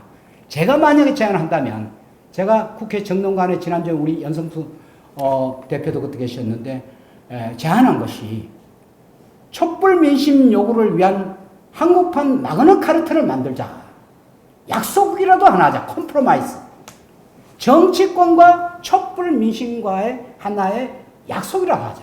누가 정권을 지휘든 촛불 민심이 원하는 최소한 정치 개혁의 핵심인 대의민주주의 정치를 보완하는, 아까 말씀하신 국민 소환제, 국민 발안제, 선거제도, 정당개혁 등 요 핵심 내용을 최소한도 약속하자. 우리가 옛날 얘기지만 1205년 영국의 존 왕에 대해서 귀족이 전행을 막기 위한 마그나 카르타라는 하나의 약속 권리, 또 그 이후에 권리장전이 그 이후에 영국의 불문헌법으로서 영국이라는 나라의 국정을 개혁할 때에 항상 기초가 됐어요. 오늘날 민주주의의 기초가 바로 마그나 카르타이고 권리장전이 있습니다. 그래서 저는 헌법 개정과 아무것도 하지 않는 사이에 최소한도 정치권과 우리 시민사회가 이런 약속을 할 수 있지 않겠냐. 그래서 저는 국회에서 우리가 기자회견을 할 때에 딱 두 가지. 촉구하고 그 마그나 카르타를 만들기 위한 공동 추진 기구를 저는 제안했습니다. 이상입니다. 감사합니다. 네, 고맙습니다. 잠깐 제가 공지 말씀드릴 게 있는데, 김종민 의원께서 아까 말씀드렸듯이 충남, 논산, 금산, 계룡 초선 의원이신데요. 이인재 6선 의원의 7선을 저지한 의원이시거든요.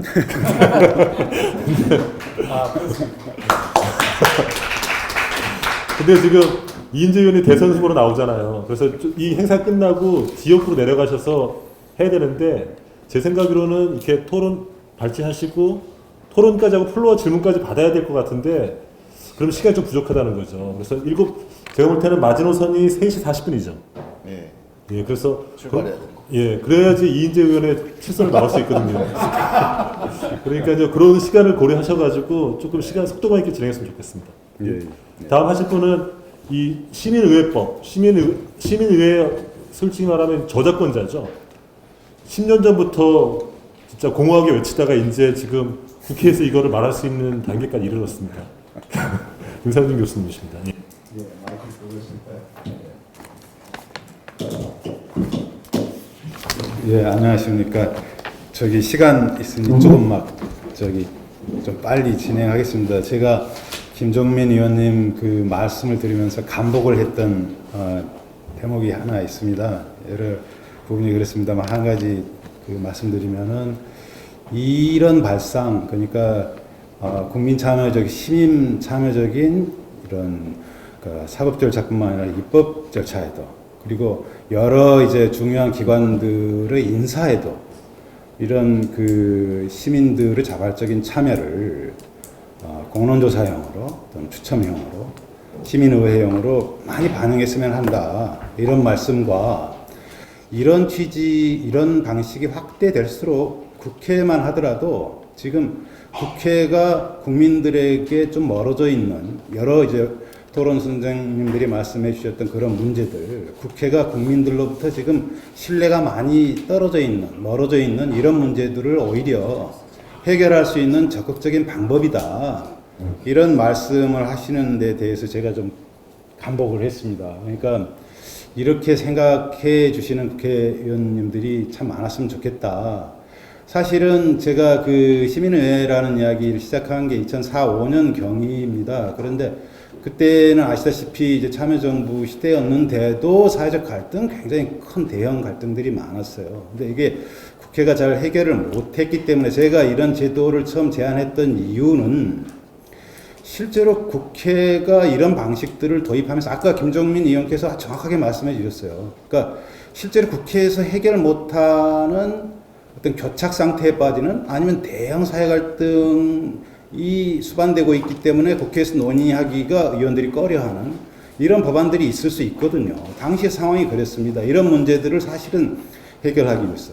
그러니까 국회를 오히려 보완해주는 기능을 시민의회가 제대로 작동하면 충분히 할 수 있다, 이런 취지의 말씀이었거든요. 저는 지금도 개헌 문제도 그런 점들이 분명히 있다고 생각합니다. 그리고 지금 문제가 단순히 선진화법만이 아닌 게 2004년 그 열린우리당이 여당이 됐을 때도 저는 여러 법안들이 있습니다만 특히 문제가 되고 있는 여전히 선거 관련 제도, 선거 관련 법들을, 정당법들을 이렇게 고치지 못하는 걸 보고 이것은 단순히 지금 선진화법 문제만이 아니다. 그러니까 아까 처음 제시한 분이 그런 말씀을 해주신 분이 계십니다만은 사실은 룰을 뛰는 경기 선수들이 자기식으로 바꾸기가 어렵거든요. 바꾼다는 것도 좀 이야기가 안 되고, 사실은 그 법으로 당선된 국회의원들이 그 법을 스스로 제대로 고치기는 어려운 점도 있습니다. 그러니까 여러 가지 점들이 현재의 대의 제도를 보다 더 업데이트된 새로운 방식으로 풀어갈 수 있는, 그럼으로써 어떤 대의 제도 정당성도 보완하고 또한 민주주의 자체도 진화시켜 나갈 수 있는, 업데이트할 수 있는 이런 방법들이 있다라는 생각이고, 이게 그 뒤로 그러니까 여러분들이 설명해 주시는 것처럼 여러 나라들에서 그 실제로 실험이 아니라 성공적으로 운영이 되겠고, 지금 이 순간도 아일랜드는 그 시민회가 지금 진행 중입니다. 매월 한 차례씩 플래너리 세션을 하고 매 주말에 이제 분과 회의들을 하면서 개헌 문제를 논의하고 있습니다. 그래서 이런 취지를 빨리 이렇게 받아주시고 이해해 주시고 입법화 시켜주신 데 대해서 저는 처음에 상당히 놀랬고, 이렇게 빨리 반응을 해주시는 분이 국회 내에도 계시구나, 이런 분들이 많아졌으면 좋겠다 하는 생각입니다.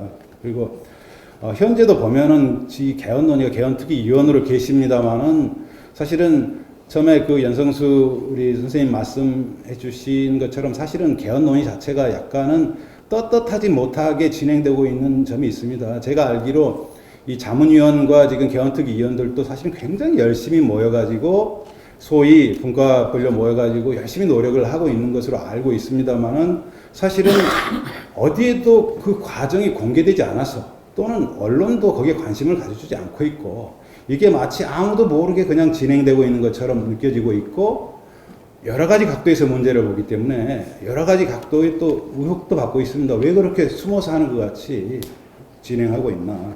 이런 점에서도 국민참여적인 개헌이라고 하는 게 굉장히 의미 있는 그 법안이다, 이런 생각이 들고요. 지금 준비해 주시고 12의원의 지금 그 동의를 받아가지고 발의해 주신 이 안이, 그러니까 지금 아까 김 의원님 말씀해 주신 것처럼 앞뒤에 다 이제 그 여기에 대해서 그 흔쾌히 동의지 못하는 국회 내에서 사정이 있다, 이런 말씀을 해 주시고 그런 어려움이 있으시리라고 합니다. 그런데 전체적으로 봐서는 이 관련 법안이 김 의원님이 지금 발의해 주신 법안도 있고 또 입법 청원된 법안들도 있고 또한 앞으로는 이 관련 유사 법안들이 더 입법 초안이 되거나 또는 발의될 가능성도 추후 있으리라고 좀 생각하고요. 그런 점에서 제가 좀 짧게 해야 되니까 좀 이 제 법안을 읽으면서 저는 굉장히 크게 일단은 그 말씀해 주신 시민의회를 도입하기 위한 첫 번째 시도이니만큼 많은 관심과 지지가 필요하다라고 해주신 말씀에 대해서 저는 전적으로 저 그렇게 생각합니다라고 말씀드리면서, 그러나 이제 이 법안이 이 취지가 완성돼 나가는 데 있어서 꼭 필요하다고 생각하는 것, 저는 이 법안 자체도 발의 또는 상임위가 어느 상임위부터 해가지고 이게 발의가 되고 본회의에 갈지 모르겠습니다만은 법안이 조금씩 그 변경될 수도 있고요. 또는 경합 이런 유사 법안들과의 조정 과정도 있을 수 있다고 생각해서 제가 보기에는 가장 중요하다고 생각하는 점 두 가지만 좀 말씀드리고자 합니다. 이 점들이 앞서 말씀해 주신 여러 그 토론자들과 중복되는 점도 있습니다. 제일 크다고 보는 것은 시민의 취지와 비춰서 제일 크다고 지금 보는 것은 이 법안하고 차이는요. 사실 시민의회라고 하는 것은 그렇습니다. 다른 나라들에서 지금 아일랜드도 그렇고 여러 나라들에서 성공적으로 개최했다라고 하는 경우들을 보면요. 정말 그렇습니다. 이 시민회가 입법 기구가 돼가지고 입법 논의기구가 돼가지고 개헌 논의기구가 돼가지고 하기 위해서는 어디서 그 제도를 만들어야 됩니까?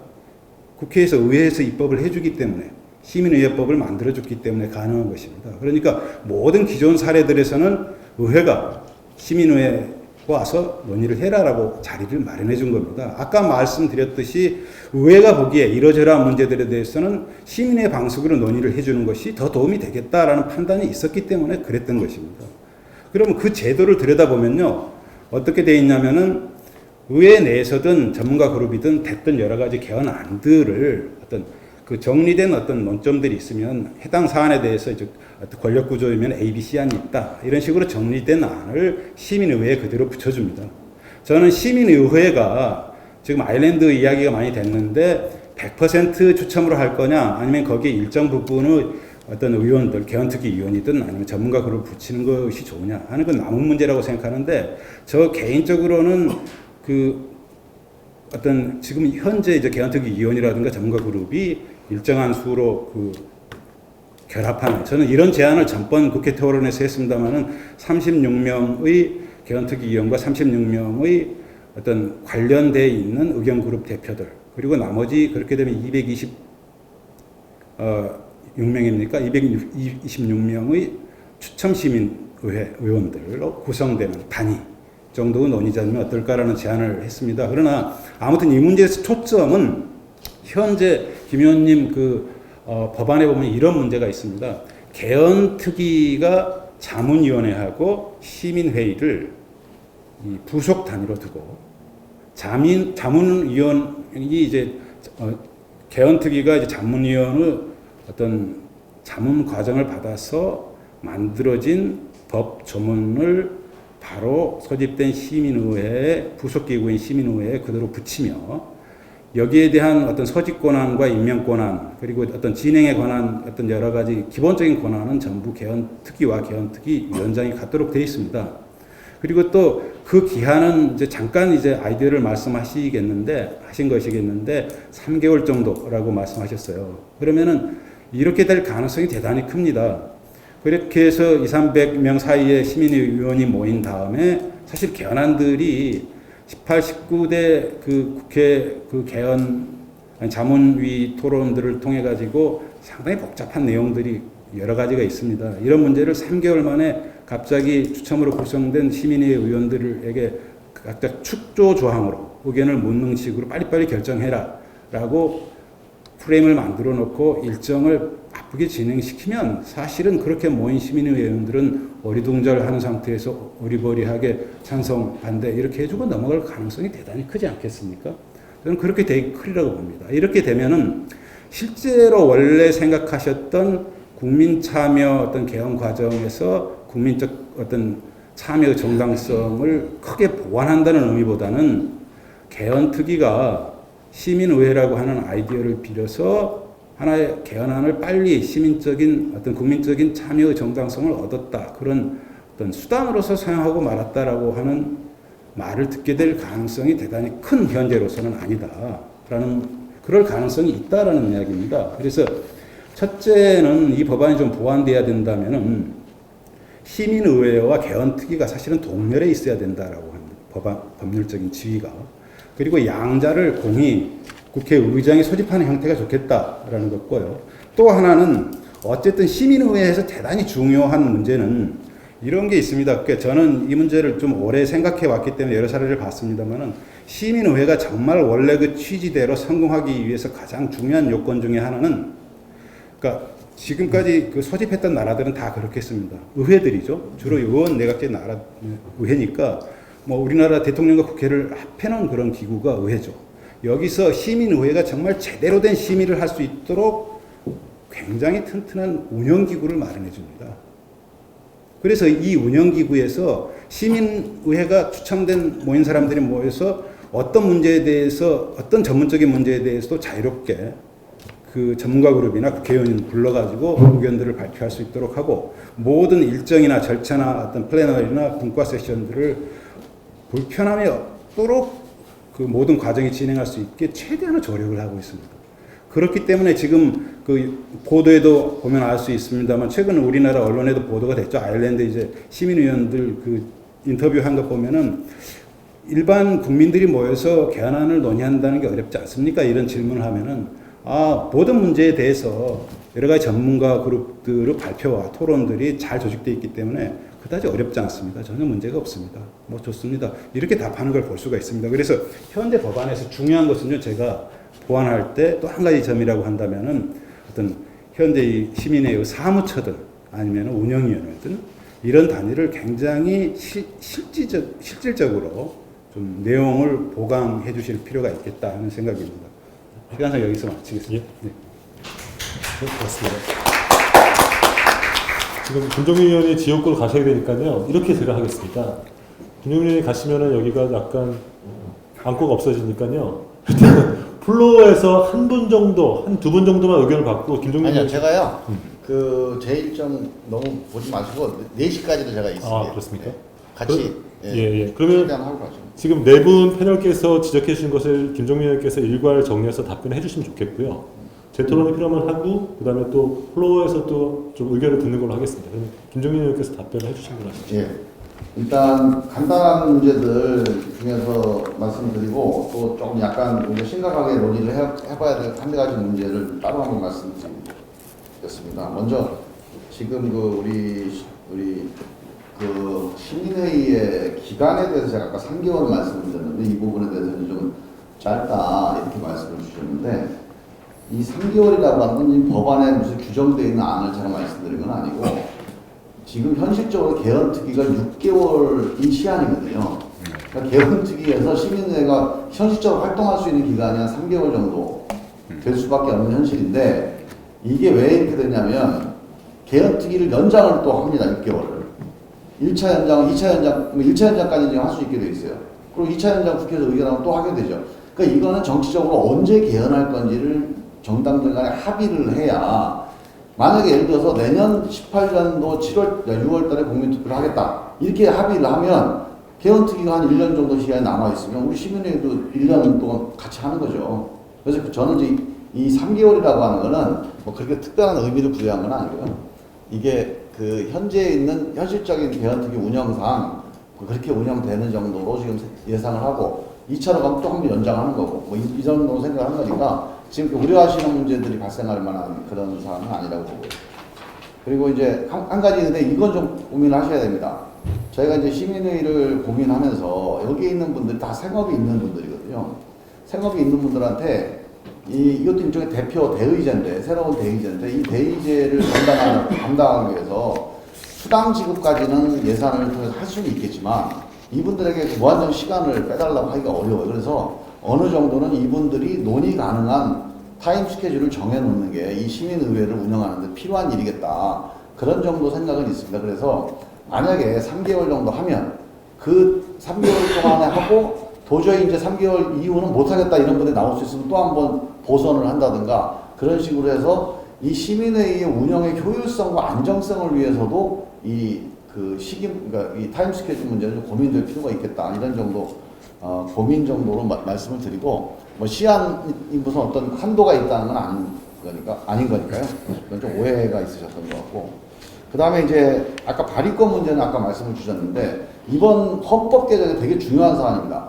지금 이제 여러분들께서 자꾸 이제 왜 국회가 권한 좀 나누지 않냐고 얘기하시는데, 제가 좋습니다. 이렇게 하겠습니다. 이렇게 해도 위헌이에요, 위헌.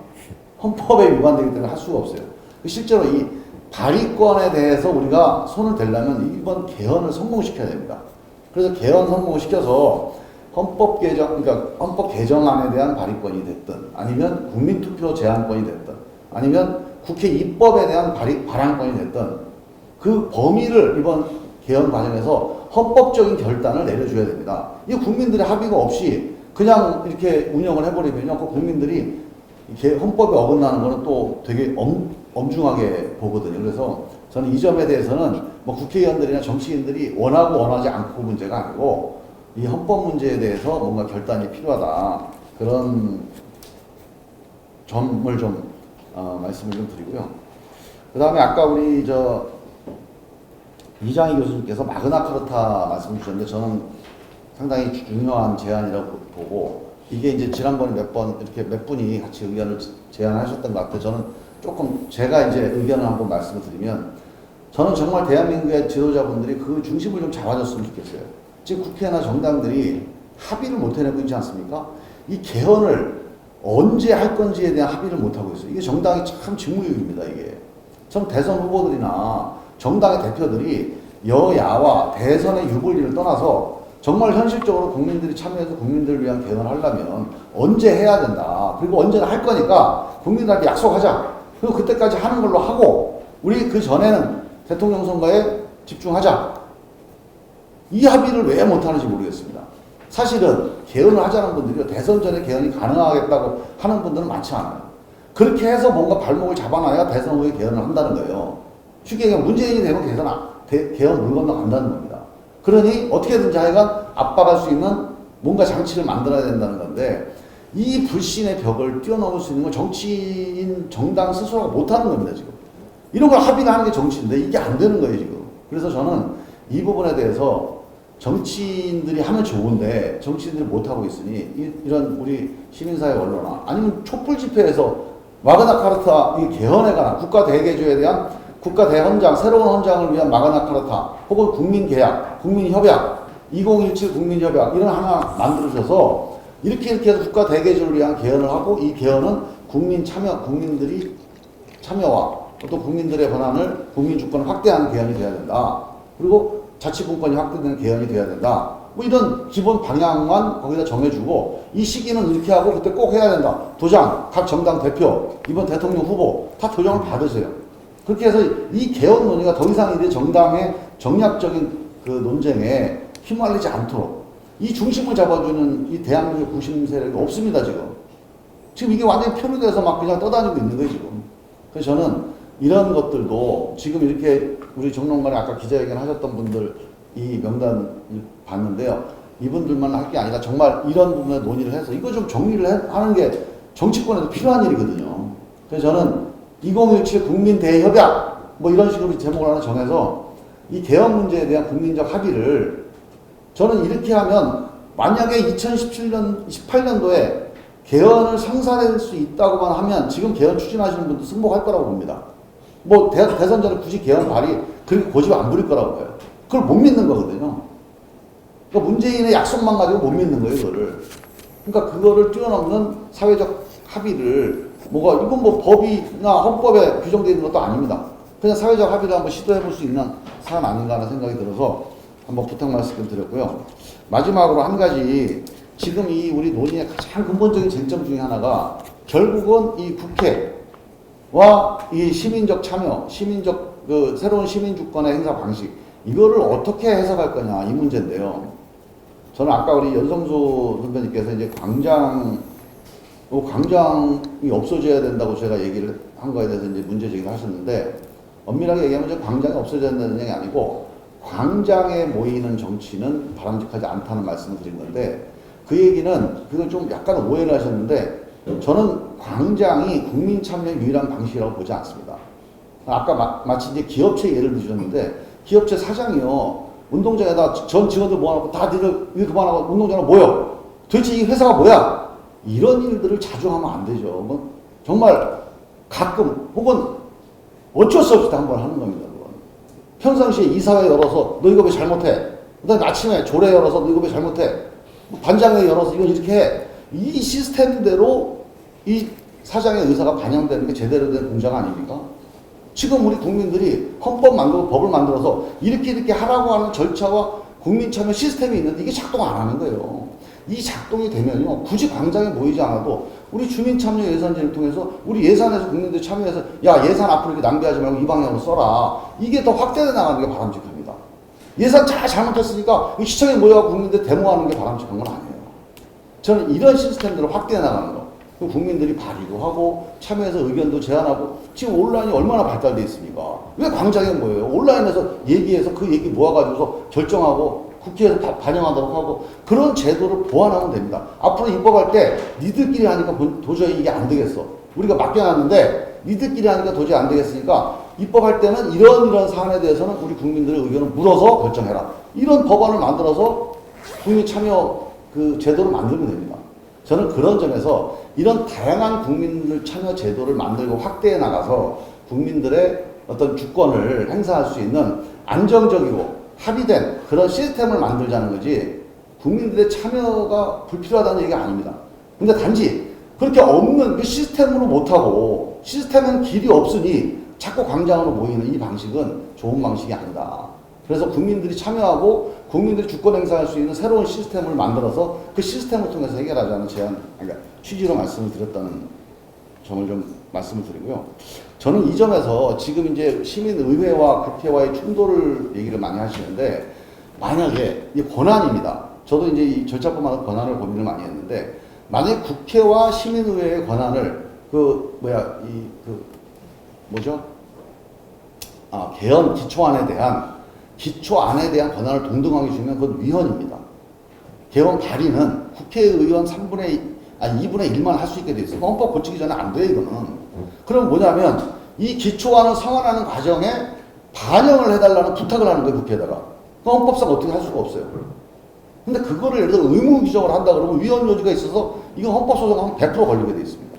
그건 아까 이지문 교수가 말씀하신 것 같은데. 그래서 이 문제에 대해서는 우리가 개헌 내용을 통해서 뭔가 발의 제도의 권한을 넓히는 쪽으로 가야지, 이번 어떤 그 절차 과정에서 이거 좀 넓히자 이런 논의를 하게 되면 이 논의 진도가 안 나간다. 그 점에 대해서 한번 말씀을 드리고, 궁극적으로 만약에 시민의회가 국회와 동등한 권한을 행사하는 쪽으로 가자고 해서 이거를 다른 입법 과정에서도 또는 행정 과정에서 하자 그러면 사실은 국회를 없애면 됩니다. 국회를 대체하면 돼요. 다시 말하면 대의 시스템을 고치면 됩니다. 이게 대의가 작동을 안 하고 못 믿겠다는 거 아닙니까? 그러면 국회의원을 뽑는 방식을 달리하는 거예요. 그리고 국회 운영 방식을 달리하면 됩니다. 굳이 국회는 놔두고 굳이 뭐하러 시민의회를 만듭니까? 지금 이 국회를 못 믿겠으니 국회의원 선출 방식을 바꾸자. 국회의원 구성이 이런 구성으로는 안 되겠다. 다른 방식 구성하겠다. 국회의원 선거 제도나 국회 운영 방식을 바꾸는 쪽으로 우리가 의견을 내고 참여를 하면 됩니다. 국회 뻔하게 놔두고 다른 방식을 통해서 충돌하는 입법권 내지는 대의권이 충돌하는 방식으로 문제를 풀 일은 아니다. 저는 지금 있는 국민 참여에 대한 에너지가요. 궁극적으로는 정당과 국회를 바꾸는 방향으로 가야 됩니다. 이 정당과 국회는 니들 알아서 해. 우리는 이렇게 다른 거 할게. 이 방향이 아니고 정당과 국회도 헌법이 국민들의 주권을 행사하라고 만들어놓은 기관이고 기구거든요. 그거 작동을 안 하는 거란 말이에요. 그게 작동을 할 수 있도록 만드는 게 국민들의 에너지의 어떤 목표가 돼야 된다고 봅니다. 그래서 이 부분에 대해서는 정당과 국회를 어떻게 바꿀 거냐, 그게 어떻게 국민 주권에 부합하는 방향으로 바꿀 거냐, 그 문제를 통해서 이 교착과 어떤 이 정체를 타개하는 쪽으로 좀 노력을 해주시면 어떨까, 저는 그런 부탁을 좀 드리고 싶습니다. 예. 이상입니다. 김종민 의원께서 답변해 주셨고요. 제가 들어보니까 완벽하지만은 입법에 실패하는 법안을 만들 것인가, 아니면 부족하지만은 어쨌든 통과하는 법을 만들 것인가, 이런 그 갈등 속에 국회의원들이 있는 것 같아요. 이렇게 김종민 의원께서 마지막에 발언하면은 김종민 의원이 이긴 것 같으니까요. 플로어에서 조금 답변을 좀 질문을 한 2개 정도 받겠습니다. 그다음에 패널분도 저기 제가 먼저 시간 관리가 충분합니다. 예, 패널분들도 기회를 드릴 테니까 플로어에서 조금 한두 분 정도 의견을 들어보고 어떻게 생각하시는 의견을 들어보고 패널분들에게 다시 재반박 기회를 드리고 좀 했으면 좋겠습니다. 예, 어르신 말씀하시죠. 어쨌든 지금 그 촛불 민심이라는 것이 뭐 사실 뭐 이런 엄청난 그 지금 그 문제들이 드러나고 있음에도 불구하고 정상적으로 국민의 어떤 그런 그 상식적인 판단으로 일이 처리가 안 되니까 지금 거리로 놓아서 지금 외치는 거 아닙니까? 그거는 뭐 대통령이도 그렇고 또뭐 국회가 뭐 이렇게 하는 이런 것들도 그렇고 밑에서 이제 국민들 입장에서 보면 답답하기 짝이 없는 일들이 계속 어떤 반복되고 있는데도 그게 어떻게 법이 어떻게 잘 못 돼서 그런 건지 하는 사람들의 문제가 있어서 그런 건지 하여튼 그래서 이제 더 이상은 안 되겠다라고 생각하고 대통령도 바꿔야 되지만 뭐 법이든 헌법이든 뭐 제도든 이런 걸 전면적으로 물론 사회적으로 역사적으로 쌓인 적폐도 청산하지만 그 적폐의 중요한 그 제도적 어떤 그런 형태가 지금 헌법이고 또 일반 법률이라고 생각되는데 그런 점에서 그런 것도 대거 뜯어고쳐야 된다라고 지금 생각하고 사람들이 지금 거리로 나오고 있는 것 같거든요. 그런데 그걸 지금 대통령 저런 대통령은 다른 데 같으면 다른 나라 같으면 금방 내려놨어야 정상인데 마찬가지로 지금 헌법도 지금 이제 말씀하시는 거 이게 뭐 될지 안 될지 뭐 엄청 복잡한 과정을 거쳐서 국민들이 또 뭐 참 말씀 맞다나 촛불 항쟁이 저기 뭐 1년 2년 계속 되면서 대선 기간 동안 계속 되면서 대선 끝나고 나서도 계속 되면서 이렇게 안 하면은 국회가 움직이질까 이런 생각이 좀 들어요. 네, 선생님 다음 선생님들도 질문이 있으니까 네. 질문 딱 던지시고 다음 분한테 기회 주시면 돼요. 네, 자 하여튼 뭐 저 소감은요. 정치인과 국민들 사이 갑을 관계가 이상하게 돼가지고 입법 청원권이 있다 해가지고 전부 뭐 찾아가서 참 사정하고 이거 법 만들어 주세요 이렇게 이제 하고 있는데 그게 아니라 국회의원들이 정치하는 사람이기 때문에 국민들한테 와서 이야기를 듣고 또 법을 만들어 달라 하면 그거 와서 같이 의논하고 찾아오는 정치가 돼야 되는데 또 앉아있고 국민들이 가서 싹싹 빌고 가버리 완전히 바뀌어 있는 이런 그 정치인데 그런 점에서 저는 연석 수행이 있지 않은 헌법이든 법률이든 국민들이 직접 발의하는 이걸 대폭 강화하는 방식으로 전환되지 않으면 저는 이 가불단계 자체가 청산될 수 없는 게 아닌가 이런 생각이 좀 들었어요. 발의권을 확대하는 한 번만 더 말씀드리겠습니다. 저는 그 시민의회라는 형식에 대해서는 찬성을 하는데, 예? 그 추첨이라는 방식에 대해서는 별로 동의 못할 것 같아요. 우리가 이 대제라는 게 이제 뛰어난 우리를 대표할 수 있는 그 지적으로 그리고 도덕적으로 뛰어난 사람들을 뽑는다는 취지 아닙니까? 근데 그런 사람들도 권력을 주면 다 부패하고 타락하기 때문에 이 대제가 적용이 안 되고 자꾸 부패에 빠지는 건데 추첨이라고 해서 어떤 사람인지 모르는 사람들에게 권력을 줬을 때 그 사람들이 권력이 실제로 진짜 돌아갔을 때 부패하지 않은 저는 추천 선거보다 그 방식이 나을 것이 별로 없다. 예, 추첨제에서 말씀하셨고요. 이게 참고로 3월 21일 날 추첨제에 대해서 이지문 박사님께서 국내 최고 전문가 조직 박사께서 그 토크쇼를 하시니까 그때 참가하시면 더 좋을 것 같고 이 패널 중에서도 조금 그 김종민 의원 말씀하신 거 듣고 조금 재질문 하시고 싶은 것들을 좀 받았으면 좋겠네요. 네, 제가 한번 할게요. 예, 연속. 그 헌법에 있는 그 독소 조항들, 군사 독재 수구 정권이 만든 독소 조항들, 예를 들면 지금 검찰총장부터 대학총장까지 다 대통령이 임명하게 돼 있어요. 헌법에. 그게 박정희 때 만든 거예요. 그리고 그 뒤에 보면은 국가 안보를 가지고 그 국민의 권리를 제한할 수 있는 조항, 유신 때 만든 거예요. 박정희 때. 그런 조항들이 여야 합의로 이어진 거예요. 그런데 그 조항을 없애는 게 만만치 않을 거예요. 제가 물어보고 싶은데 그런 독소 조항들 지금 현재 개헌특위 논의하고 있는지 개정하려고 하는지 이거 궁금해요. 그거 지금 절대 되지 않습니다. 개헌 정치권에서는. 또 하나, 그러니까 국민 발의된다고 얘기하셨잖아요. 올려가지고. 예, 그 다음 헌법 때. 근데 그게 뭐가 문제냐면 그 미세한 디테일이 문제라고 생각해요. 예를 들면 국민소환제 지금 발의했어요. 근데 어떻게 발의했냐면 주민소환법과 똑같아요. 3분의 1이 투표하지 않는 한 개표할 수 없다.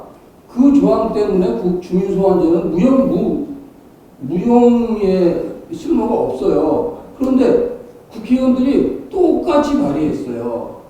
그 바른정당도 발의했고 더민주도 발의했을 때 어떻게 비교하니까 둘 다 3분의 1이 투표하지 않는 한 개표할 수가 없다요.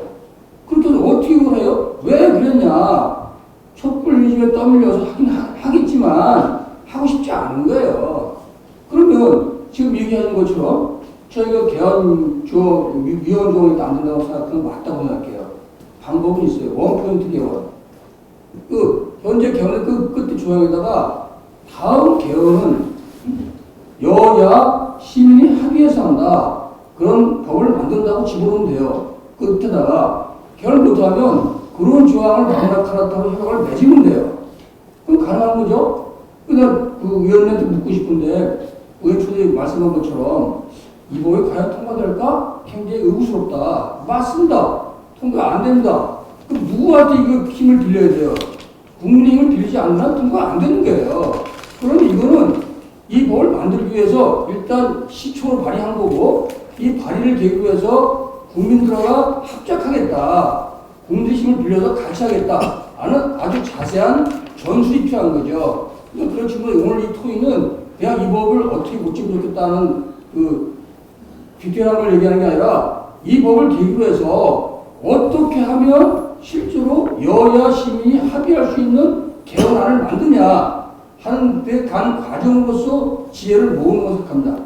네, 이상 마치겠습니다. 예, 제가 총장님. 우리 김종민 의원님의 법안을 제가 어쨌든 상세히 읽고 또 오늘 말씀하시기 들어보니까 이것은 어디까지나 현행 헌법 테두리 내에서 국회에 입법권이 있다라는 걸 대전제를 하면서 국민 참여, 시민의회, 자문회의를 어떻게 하면 조화시킬 거나 하는 민주적 정당성 확보, 이걸 좀 클리어하게 하자. 현재 대선 전국에서 이 국회도 다 정치화되어 있습니다.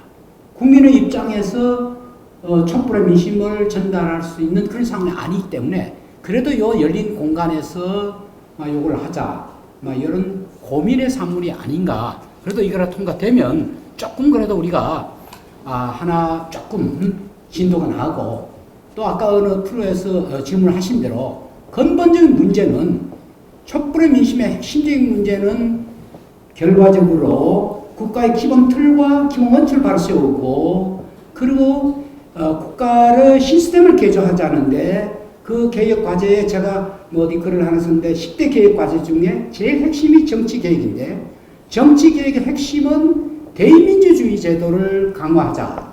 대의민주주의 제도 강화인데 핵심이 아까 국민 소환, 국민 발언, 국민 투표 있는데 저는 국민 발언 요게 핵심이다. 최소한 요거 하나만이라도 예를 들면 이미 5차에서 발의권이 헌법 개정 발의권이 유권자 50만 그리고 국회 이렇게 있으니까 현재는 유권자가 없습니다. 전혀. 그러니까 이거라도 좀 우리가 요건 이렇게 대로 법률대로 통과시키고 좀 아까 제가 말씀대로 앞으로 정치권에서 각 후보가 결정되는 그 후보와 야 3당과 우리 촛불에 있는 시민들과가 하나의 컴프로마이즈 협상으로 개헌을 약속하는 약속을 하나 받았어. 이것을 개헌의 헌장을 내용 콘텐츠를 만들고 그것을 광장에 서명을 받아서 우리가 기념을 남기고 어떤 정권이 들어서더라도 이 약속을 지켜라 하는 그 다음 우리 시민운동을 계속해야 됩니다.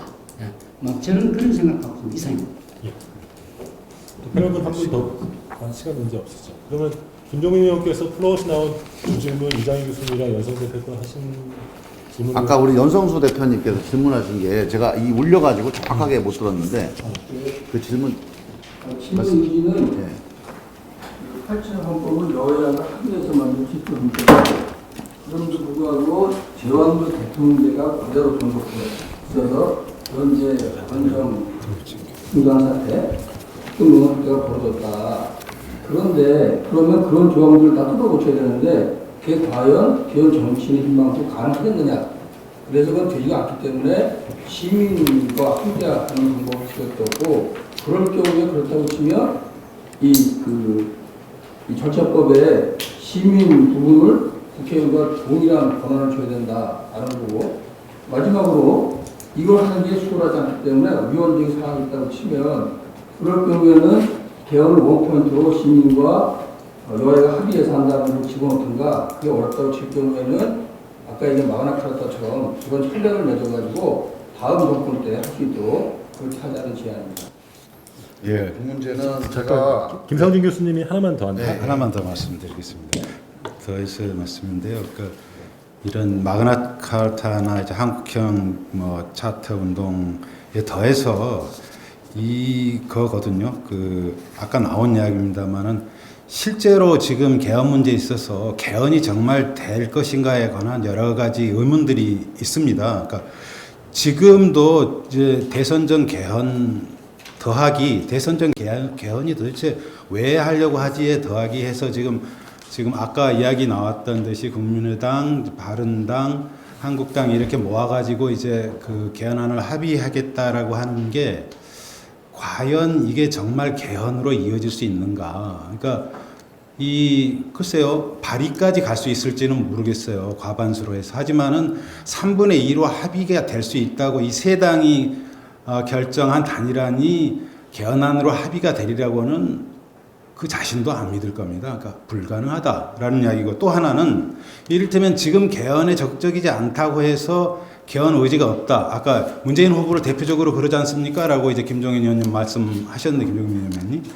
그러니까 이 경우도 말이죠. 대선 후라고 하더라도 사실은 이제 야당이 될 다른 정당들이 예를 들면 국민의당까지 포함해가지고 이 당들이 어떤 그 새 집권 정당이 추진할 개헌안에 대해서 잘 동의해 줄 리가 없거든요.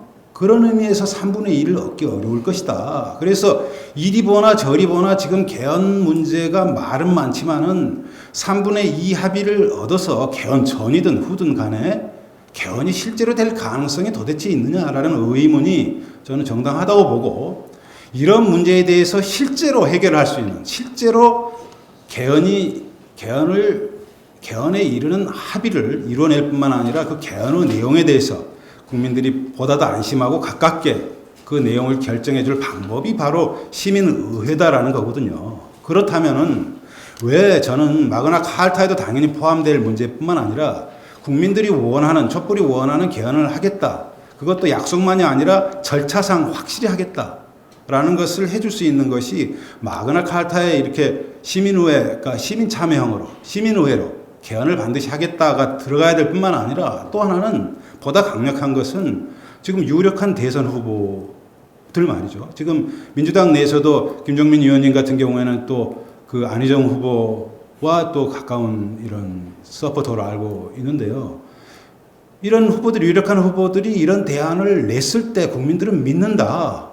제대로 된 개헌이 정말로 이루어지겠다라는 걸 믿는다. 왜 어떤 후보들이 당신들이 집권하면은 개헌할 수 있겠어? 안 돼. 이런 말에 대해서 왜 그렇게 확실한 안이 있는데 답을 못하고 있는가? 이게 궁금합니다. 그거는 제가 우리 대통령 후보들의 문제는 그건 제가 잘 모르겠고요. 저 답답합니다. 좀 확실하게 얘기를 해주면 좋겠는데,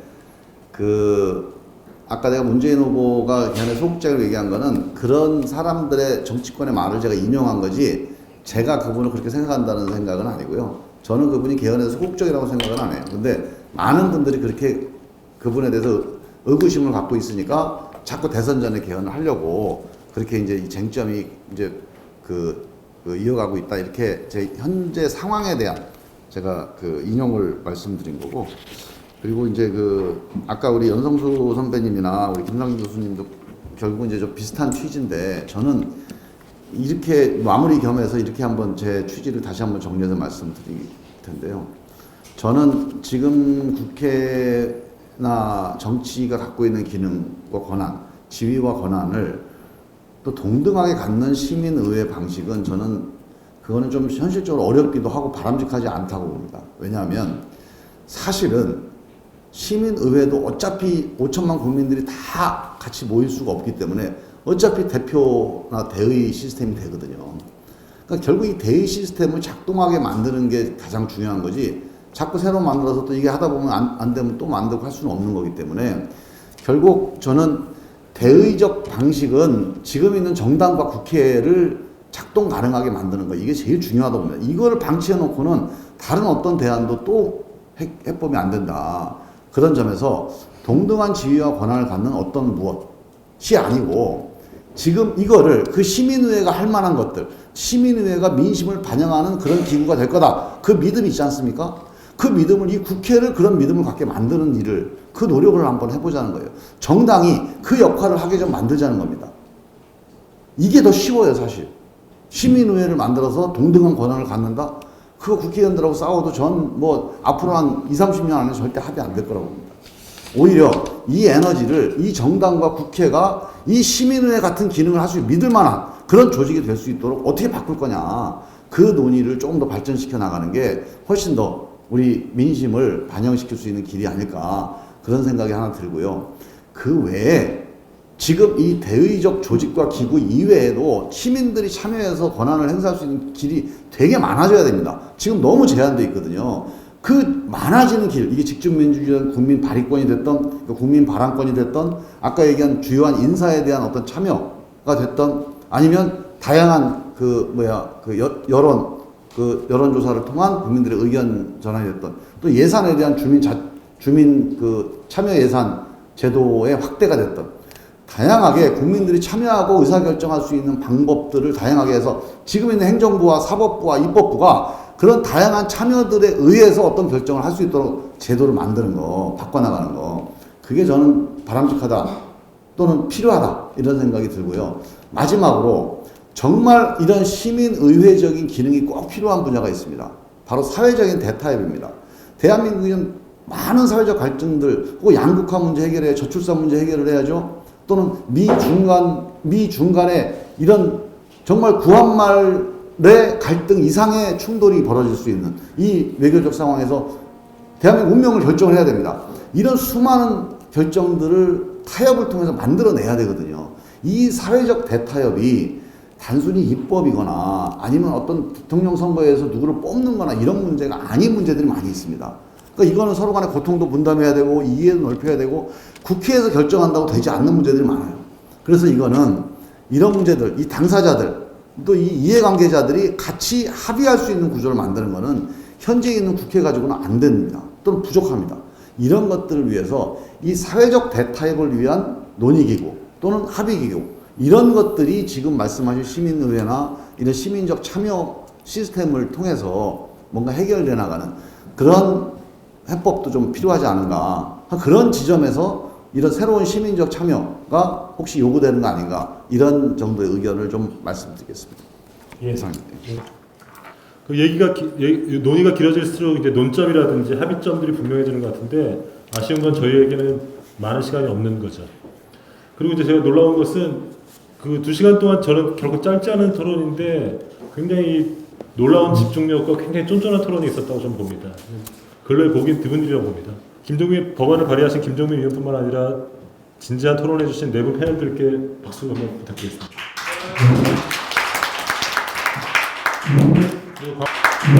그리고 광고 말씀인데요. 오늘 토론 내용은 저희 다른 병력 홈페이지에 올라오니까 다시 리마인드 하시고 싶으신 분들은 보시면 좋고, 그다음에 시민의회에 대한 더 많은 논의들은 다음 주, 다다음 주에 병력 포럼으로 계속되니까요. 역시 참여해 주시면 좋겠습니다. 그때는 화요일 저녁입니다. 쉽게 참여할 수 있으니까 그때 보시면 좋겠습니다. 감사합니다.